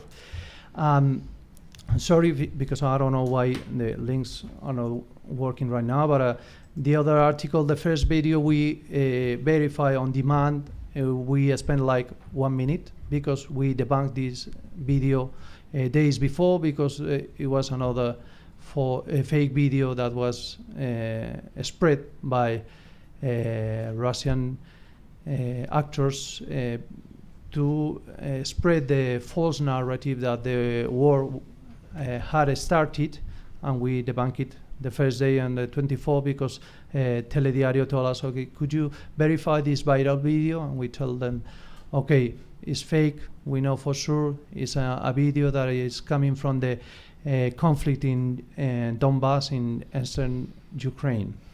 We also analyzed that speech of Vladimir Putin in which he tried to justify the invasion with some lies. We talked to experts, we talked to historians, and they told us, okay, this is a false narrative, this reason is false, this other reason is false, when he claimed the war was justified with several false reasons.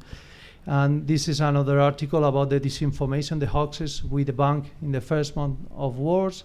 And at the same time, we published an article in which we list all the videos that we verify as real in order to give the audience an article to be able to know was real. And this, we try, no, let me check. Yeah.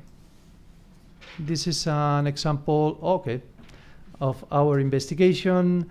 We made an investigation with jointly with our team of visualize data about 15 attacks that we had verified videos and 15 attacks that were directly targeting civilian people. So we saw these 15 attacks with verified videos, and we claim these attacks could be investigated by the International Criminal Court, as the video show the ultimate target of the attacks were civilian people. We mention Bucha massacre, but also Kramatorsk and different attacks. And let me come back. We published a similar investigation in Gaza War, and this is the last example that I want to talk about.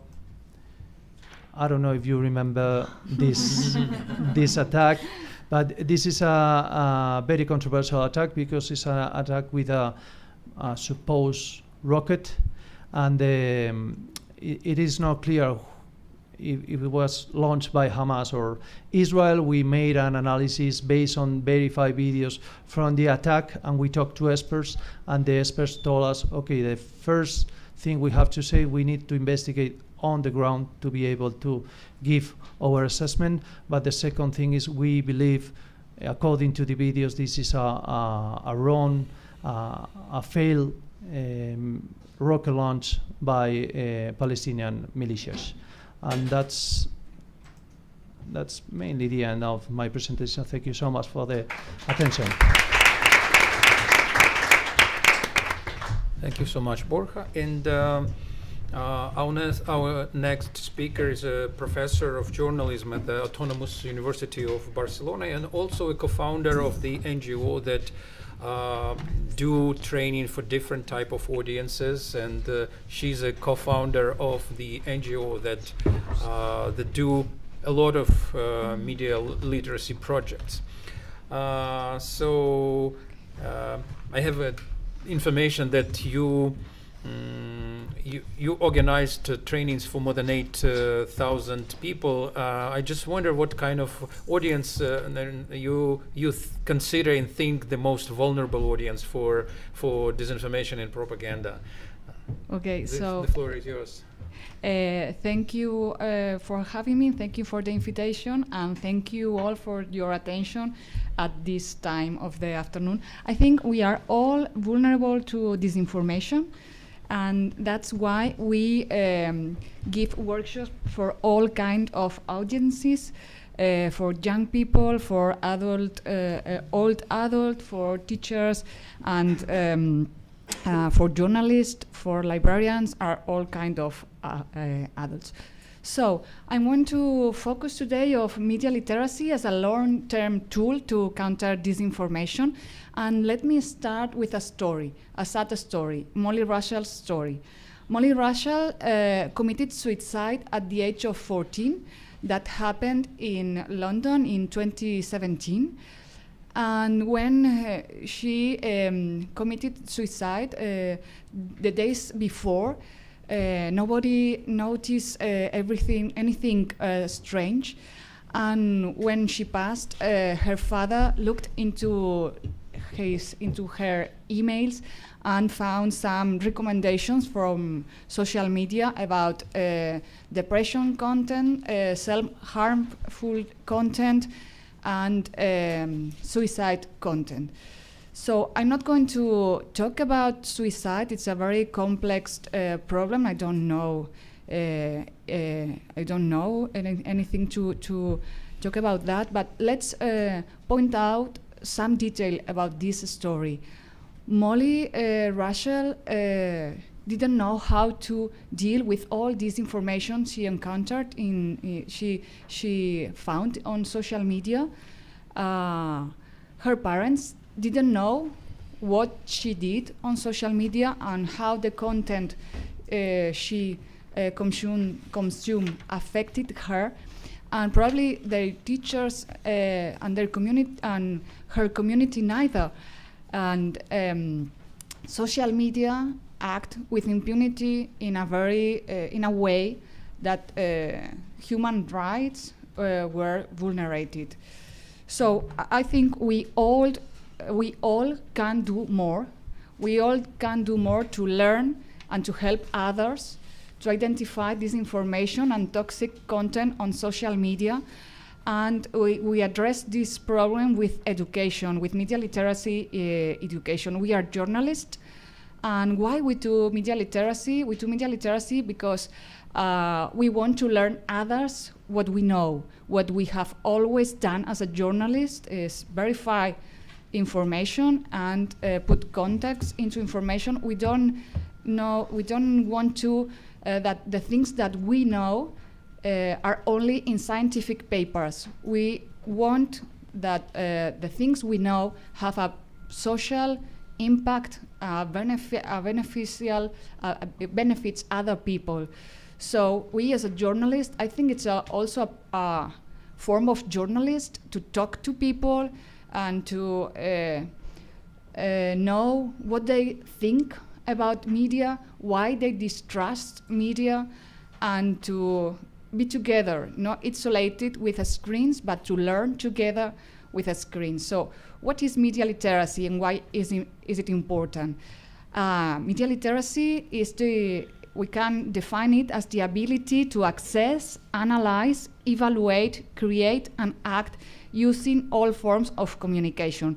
And this is nothing new. In the 90 years of 20th century, we call that edu-communication, and we defined that that was learning how to evaluate mass media and how to create these languages. But nowadays, we need more. We need more because communication is embedded everywhere, and disinformation, that is not nothing new, nowadays is more.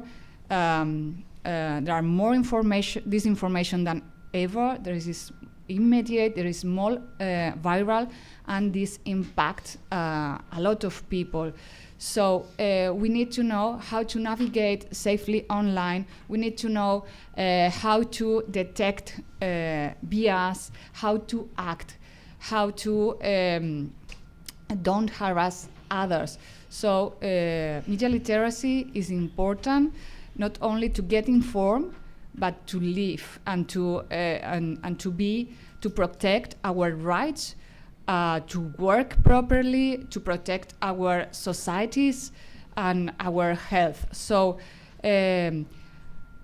disinformation is globally organized, is a business. It is there is a lot of money in disinformation, but media literacy is not a globally organized systemic movement nowadays.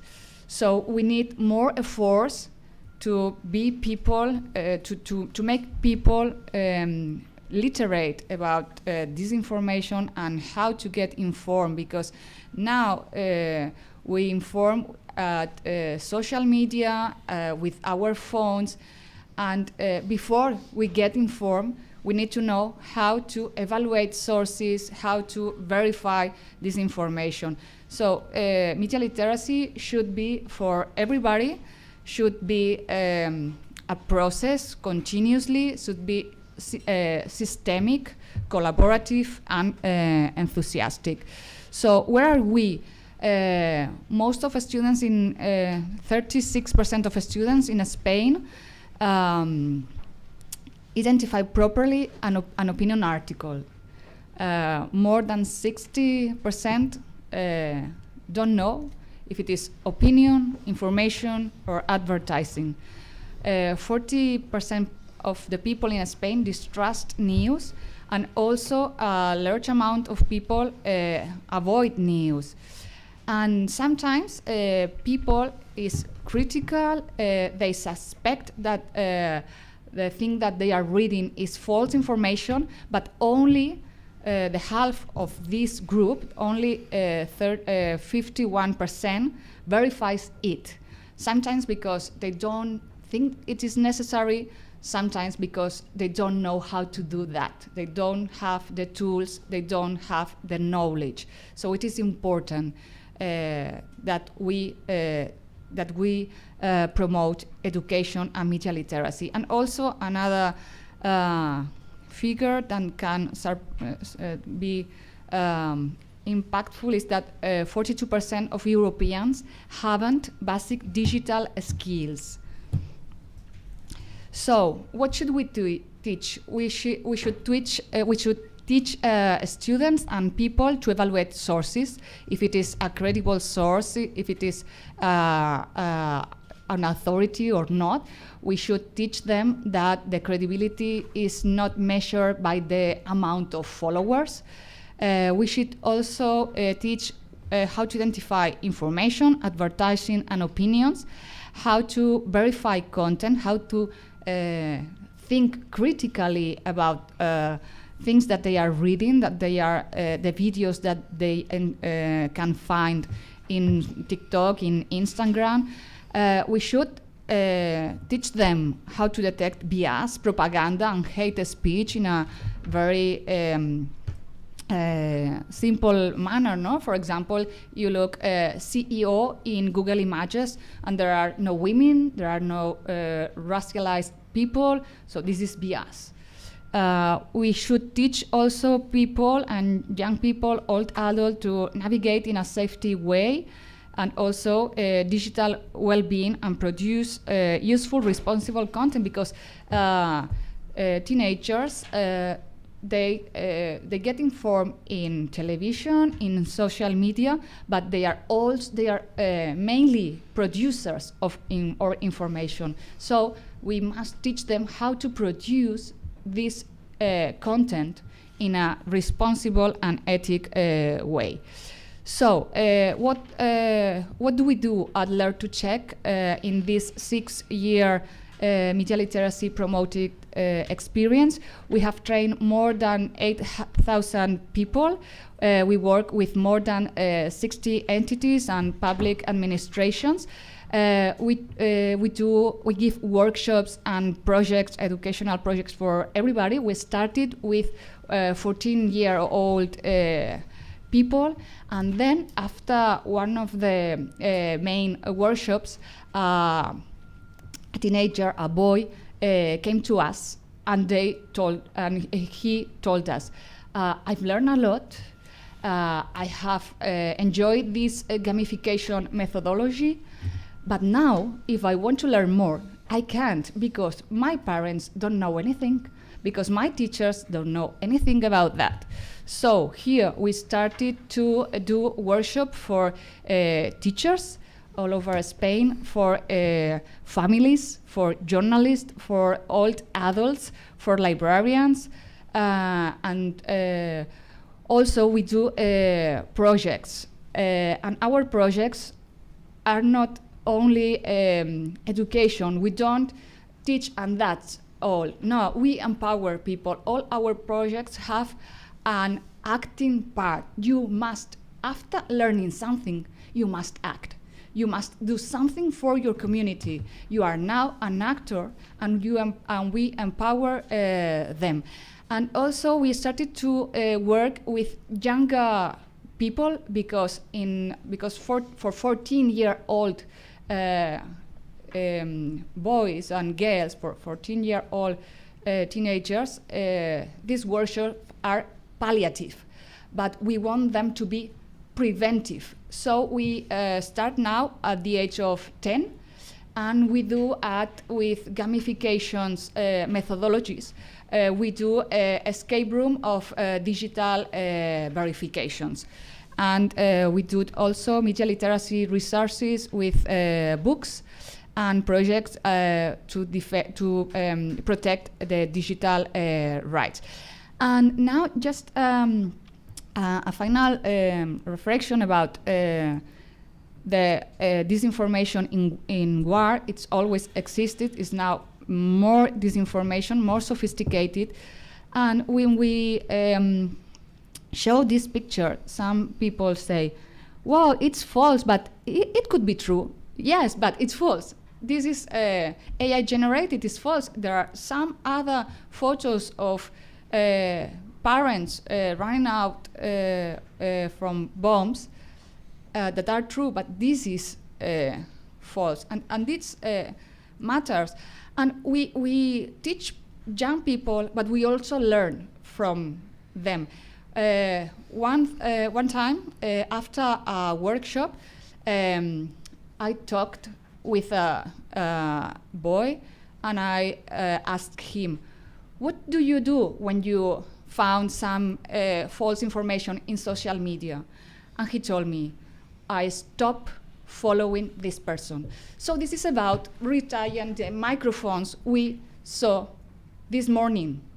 We can retire the microphones. It's difficult to avoid bombs, but in information world, we can switch people, we can switch channel, we can retire all these actors want that is our attention.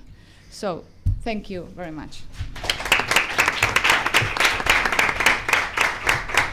Thank you so much, Nereida. Sí, basta el mando y el altavoz.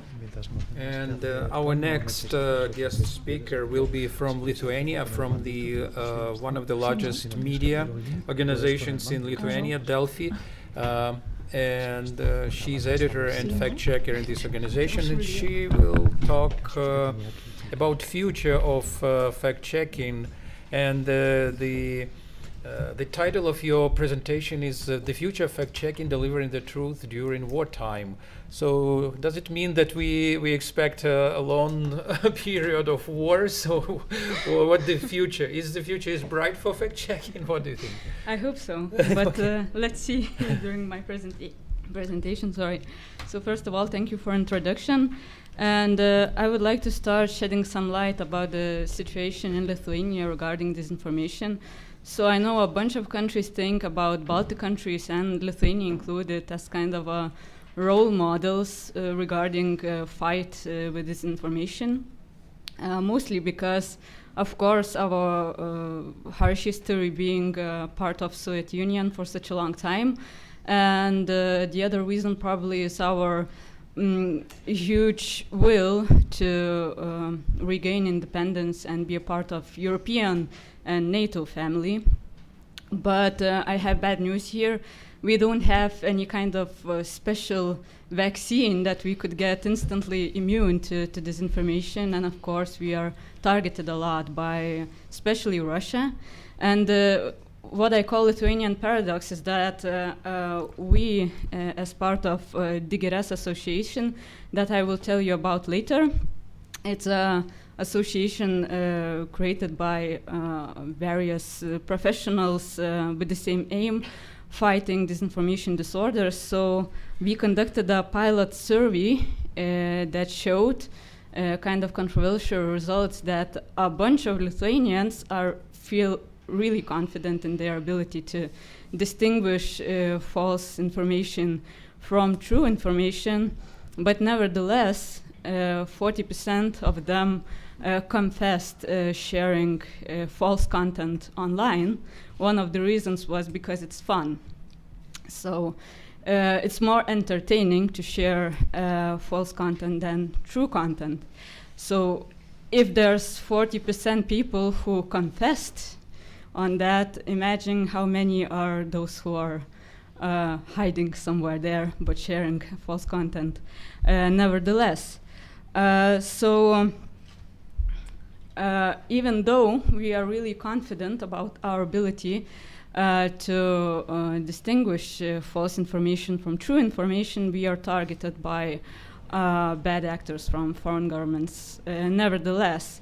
And these messages, false messages, and Lithuanian social networks spread by foreign actors has been pretty steady during the years. Of course, we get more influence with each major event, for instance, with each announcement of support, aid to Ukraine, or any general positive Ukraine-related decision in Lithuania. But we have this problem, and we have a society that thinks they are really able to see what's true and what's not. So it is, as fact checkers, it becomes really hard to convince them what the truth is, because they think they already know what the truth is. And when we think about disinformation spread during times of major crisis, and war in Ukraine, of course, is a major crisis not only in Ukraine but in the rest of the world as well, we faced with this hybrid attacks. So on spring 2023, a bunch of Lithuanians, mostly young men, received false emails sent as Internal Ministry of Lithuania, pretending to be Internal Ministry of Lithuania, saying that they are gonna have to go to the army and fight in Ukraine. So of course this disinformation was debunked pretty fast. We deny these claims, but nevertheless, for us as fact checkers, it is hard to tackle disinformation that comes not in the public sources, not in social networks, but directly to people, emails. The same, but SMS message attacks that happened during NATO summit in Vilnius, and of course we saw a lot of disinformation coming at that time, when people were sent text messages to their phones saying that there were some secret agreements made between the countries for Lithuania to be involved in war in Ukraine. And the most recent attack were more than 5,500 false emails sent to various institutions. Most of those institutions were schools, saying that there were explosives in those schools. And the whole purpose of the attack was, of course, to disrupt the work of our institutions. And a bunch of schoolgirls and schoolboys actually added to this attack by spreading false content that there really was a bomb implanted in their school via TikTok. So we had to fight with that too. The other challenge during wartime is a challenge of propaganda, and we as fact checkers have kind of limited resources on that, because a bunch of propaganda messages are based on, for instance, future predictions, like Lithuania is gonna go bankrupt after helping Ukraine so much, or Poland is gonna be involved in war in Ukraine. And as fact checkers in our methodologies, most of us have these kind of promises. We cannot fact check the future. Maybe something terrible is gonna happen, and Poland instantly decides to grab a part of Ukraine, God forbid. But we see these narratives, especially the narratives that are based on historical kind of problems that weren't solved at the time, trying to kind of create a history duplicates that would be, positive for Russia. And sometimes we don't have enough kind of factual material to work on that. And of course, propaganda is hugely related to sentiments that people have. And how could you fact check those sentiments? What was our response? And it's probably, I'm not going to say anything new here, probably, but I see it as an opportunity to invite you as well for a discussion.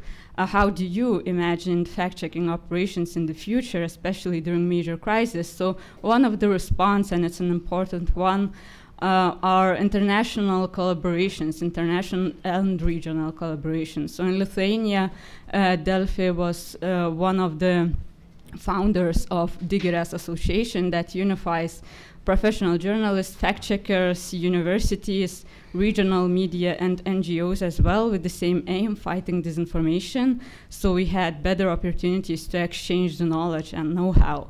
And it gave a ground to ADMO Network for Baltic countries appearance called BETSIT that now we have ability to exchange these fact checks and do investigations between all 3 Baltic countries.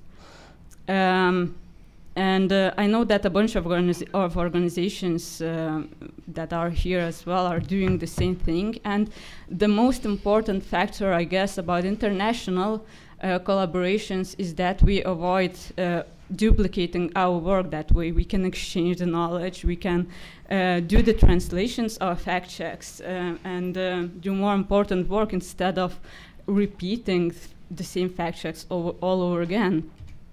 The other response is storytelling and kind of fact-checking meets investigative journalism. So instead of saying what is false, we could ask what is the story behind this? Why this narrative is repeating so much? How did it spread? Who are those people that spread it? Who pays the money for those people who spreads it? And it's a bit out of kind of normal works of fact checkers, but I think it's very, very important, especially if you want to avoid confirmation bias. Another response, new formats, multi-platform approach, and of course fact-checking meets technologies, because if we're not the first ones who use technology for kind of spreading awareness about what is true and what is false, then technologies are going to be used against us. And I'm really happy to see every time those organizations that try to tame the technology, and as Coral just presented, we are developing the chatbot, which is a perfect example how to kind of marry technology and produce fact checks and increase this kind of fight against disinformation. And I'm gonna finish here, and you can absolutely approach me after this panel with your suggestions. How do you imagine the future of fact-checking during wartime, and what are those major obstacles that we have to deal with? Thank you.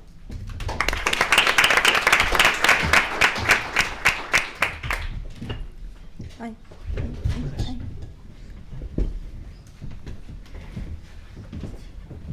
And we are approaching to the end of our conference, and it will be the last, if I'm not mistaken, presentation. Do you have the? You don't have. I can see my presentation here. It's not very important, but yeah, if it's not important, if you can do it without it, or. It's a nice to have. Okay. I sent it yesterday. Sorry? Oh, okay. Sorry about that, but I'm sure it will be very interesting anyways. Es que tuve que cambiar la primera. I had to change the front slide. Yeah, the front slide, but. Well, I think it's more important for me to catch the train back to Barcelona than to have this presentation. So.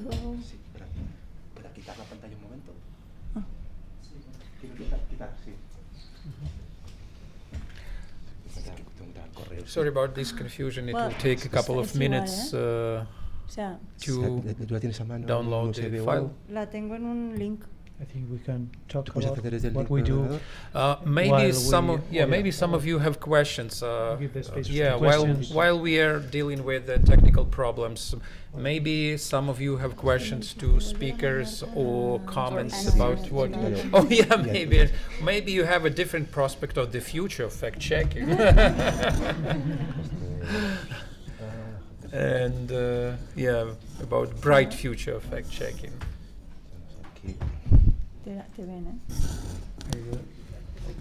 Yes, please. We have a couple of questions over there.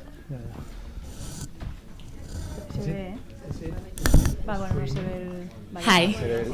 Well, my name is Diana. I'm from Universidad de Alcalá. I'm doing my PhD, and I'm a teacher in journalism in my country, in Dominican Republic.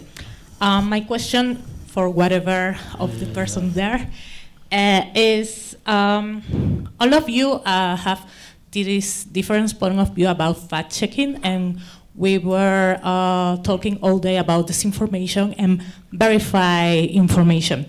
But the reality is that as a journalism, the news fly. Like every day you have some news, you have some more information. So in the media, how you can have the time to verify the information? Do you have answer? I will say my point. I work for the Spanish Public Corporation, and when we deal with a breaking news, for example, this attack on the Al Ahly hospital in Gaza City, what we found is that we have to verify in a couple of minutes the first video in order to be broadcast by our TV news program, and we verify really quickly in 5 minutes. But the next day we finished our investigation about the whole attack. So we went really quickly to be able to verify a video that is real in order to send a real video in the broadcasting. But to be able to verify a complete episode, you need enough time, and you can do it in a breaking news situation. That's my point. Thank you. We are ready. Let's continue with the presentation, and then we will be back with a question answers period. Thank you so much, and I know that your presentation will be about debates and pre-debunked debates. What is it? Can you explain? Yeah, thank you everyone. I am so sorry for the inconvenience about my presentation. Yeah, I am here because, well, Verificat is a non-profit organization also. We are based in Barcelona, and we are also our signatories of IFCN and EFCSN. We also do fact-checking. We contribute to the databases Coral was talking about, and we also do media literacy programs. But we found that we had a problem with the impact of political fact-checking, because at the end, if we have this information, it's because it's benefiting someone, and we want to take our politicians accountable of what they say and accountable of the disinformation campaigns that they are spreading online, because at the end, if we dehumanize disinformation, if we only talk about these unpersonal disinformation campaigns that happen online, we will not be able to attack the root of the problem. So we did a pilot, an experiment. This is the last local election in Barcelona in 2019, and we organized a pre-debunked debate. What does it mean? That means that all these people sitting there are candidates to the Barcelona municipality, and that they agreed to hold an electoral debate where the facts and the figures that they were going to use during their argument, during their defending their positions, were previously verified from our political fact-checking team. This is something that we are planning to repeat for the European election, and that's why war here is coming and be a significant subject, because to do a debate, what is very important is to know what the narratives are. So we know that the war in Ukraine, but also the war in Israel now, are going to be key subjects for the European election, and that our politicians need to have good figures on that, good information on this subject, so they can use it. And it's very important to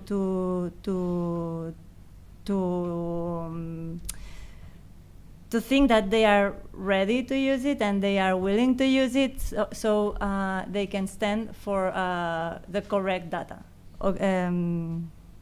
So,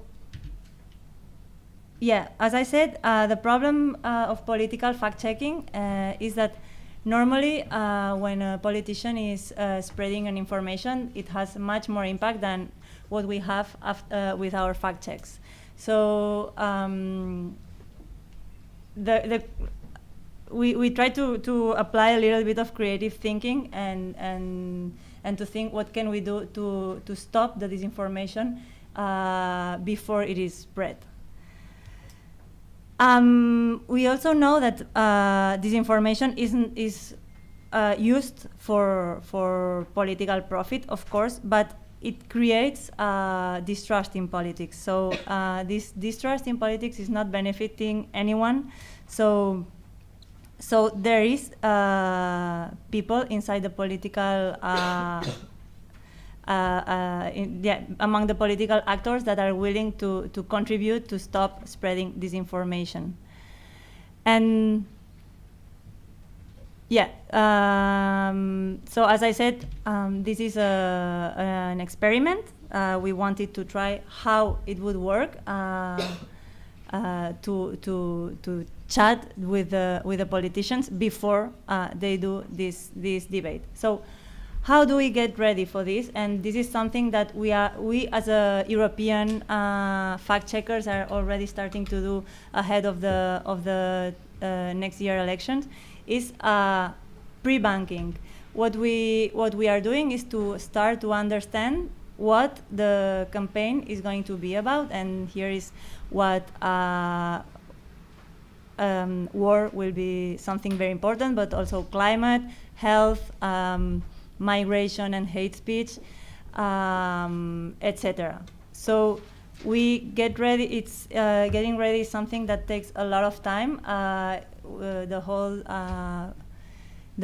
the fact checkers have to be following the political discourse and the social media, and then we created a website called Barcelona in Figures. Let's say you can apply this to any political context, and giving reliable and understandable information about key subjects. In this case, we were talking about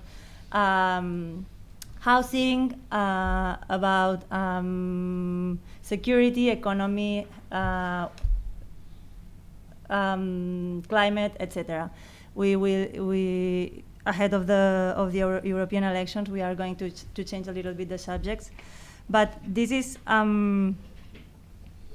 very important to be ready to give the politicians good information so they can use it, and if they don't want to use it, it's something it depends on them. So you are pushing them to take position for or against good information. So what we did there in our pilot was to the theatricalization of fact-checking. So I had 3 of my colleagues on stage verifying that the politicians were using the figures they had previously shared with us, and they were using these figures correctly. In case they didn't, they just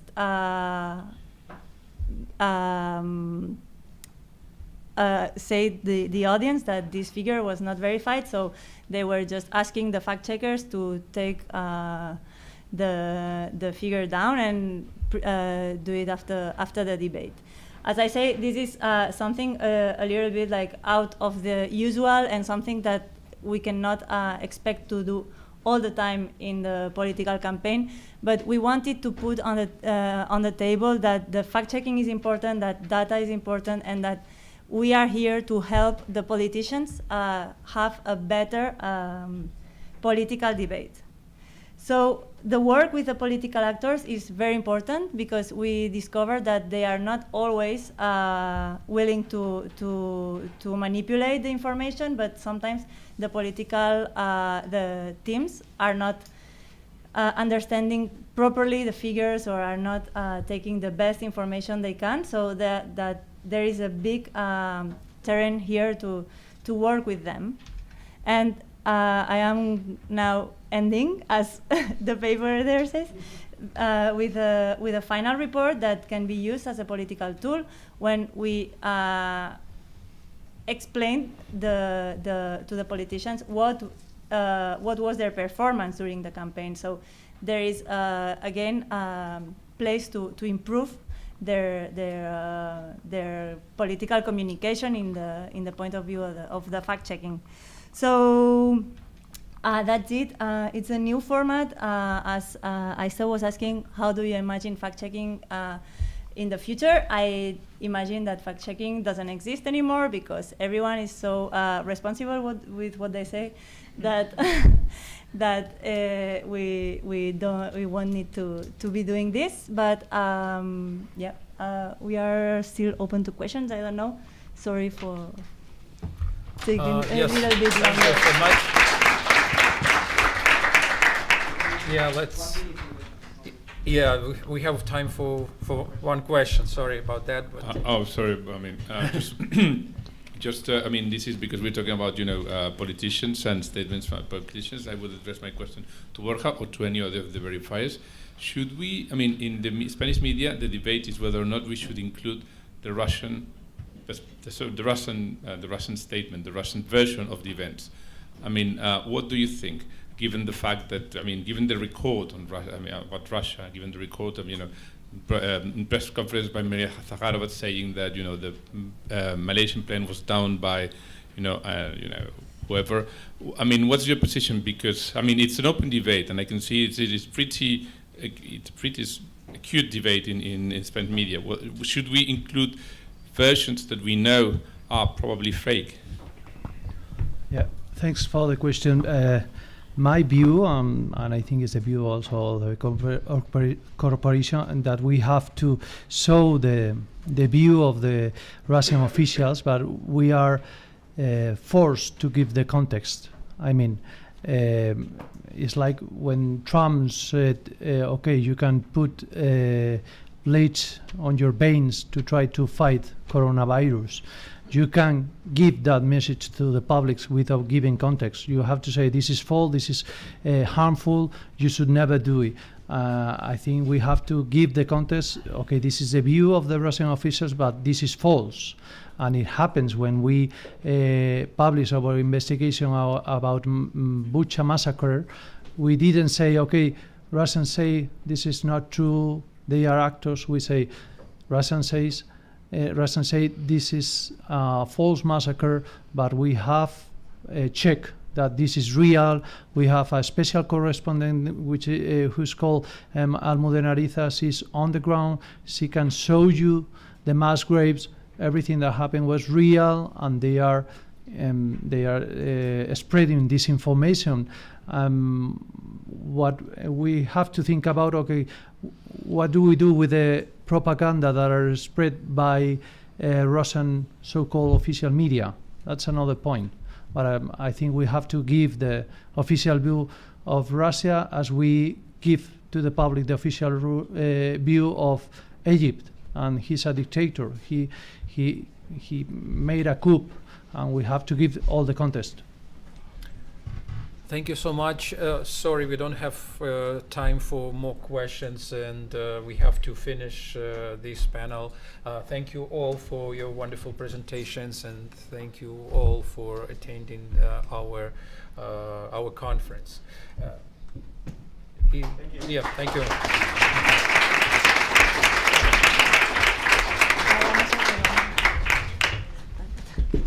Sorry for this limited time for questions, but we know that many of you So the time is very...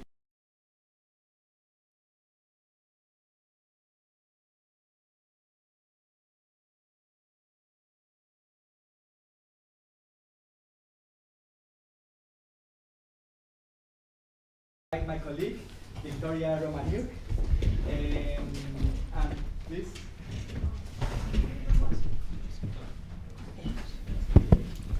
Thank you very much. Today, when everyone is talking about crisis fatigue, I think it's very important to continue again explore this problem because we have a lot of challenges. And in future, it will be very important problem for us if we now just stop. That's why I would like to say thank you very much for everyone for a great presentation, for beautiful idea. And I'm very hope that in this space in Spain, this idea and this activity will continue. Thank you.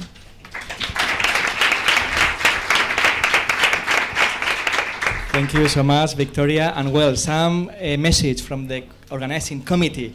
In around 1 week, you will receive an email from us with the recording of this Congress in YouTube. So you will receive the link to that. Also, you will receive the link to pictures that we have been taking around. I'm sure that you will see yourself in some of these pictures. And we will also send you the book we have published that you can already download in the website of the Congress. So please wait for 1 week, something like that, and we will send you all this information. Of course, I follow the thank you words from Victoria to all of you, to Stop Fake, to UC3M Media Lab Research Group at the university, everyone who was supporting the organization, also our students from the master program, Anne and Celia, who were here supporting so much, and of course, all speakers and everyone who was attending the Congress. This is thanks to you, and we really thank you. And of course, to our supporter, the European Media and Information Fund. Without the supporter of this Congress, we couldn't do this great activity. So also thank you to this funder. And just to make it very short and to close, as you know, we try to make an European Congress with this European focus, and we feel very privileged to see that we received applications, participants from 38 countries, and not only from Europe, but also from other places of the world. But still, we feel very proud, of course, for this number. And I was attending last week the European Media and Information Fund conference at the European Institute University in Florence. And there was a kind of consensus that one of the main challenges we will have in Europe in very short time, it will be the European elections to the Parliament that will take place in 2024. So we can see that if nothing happens before, which is not so unexpected, we have many challenges in the future. We have a lot of work to do, and so we are very important, right? All of us. So please stay safe and keep active because the society needs all of you. So thank you so much.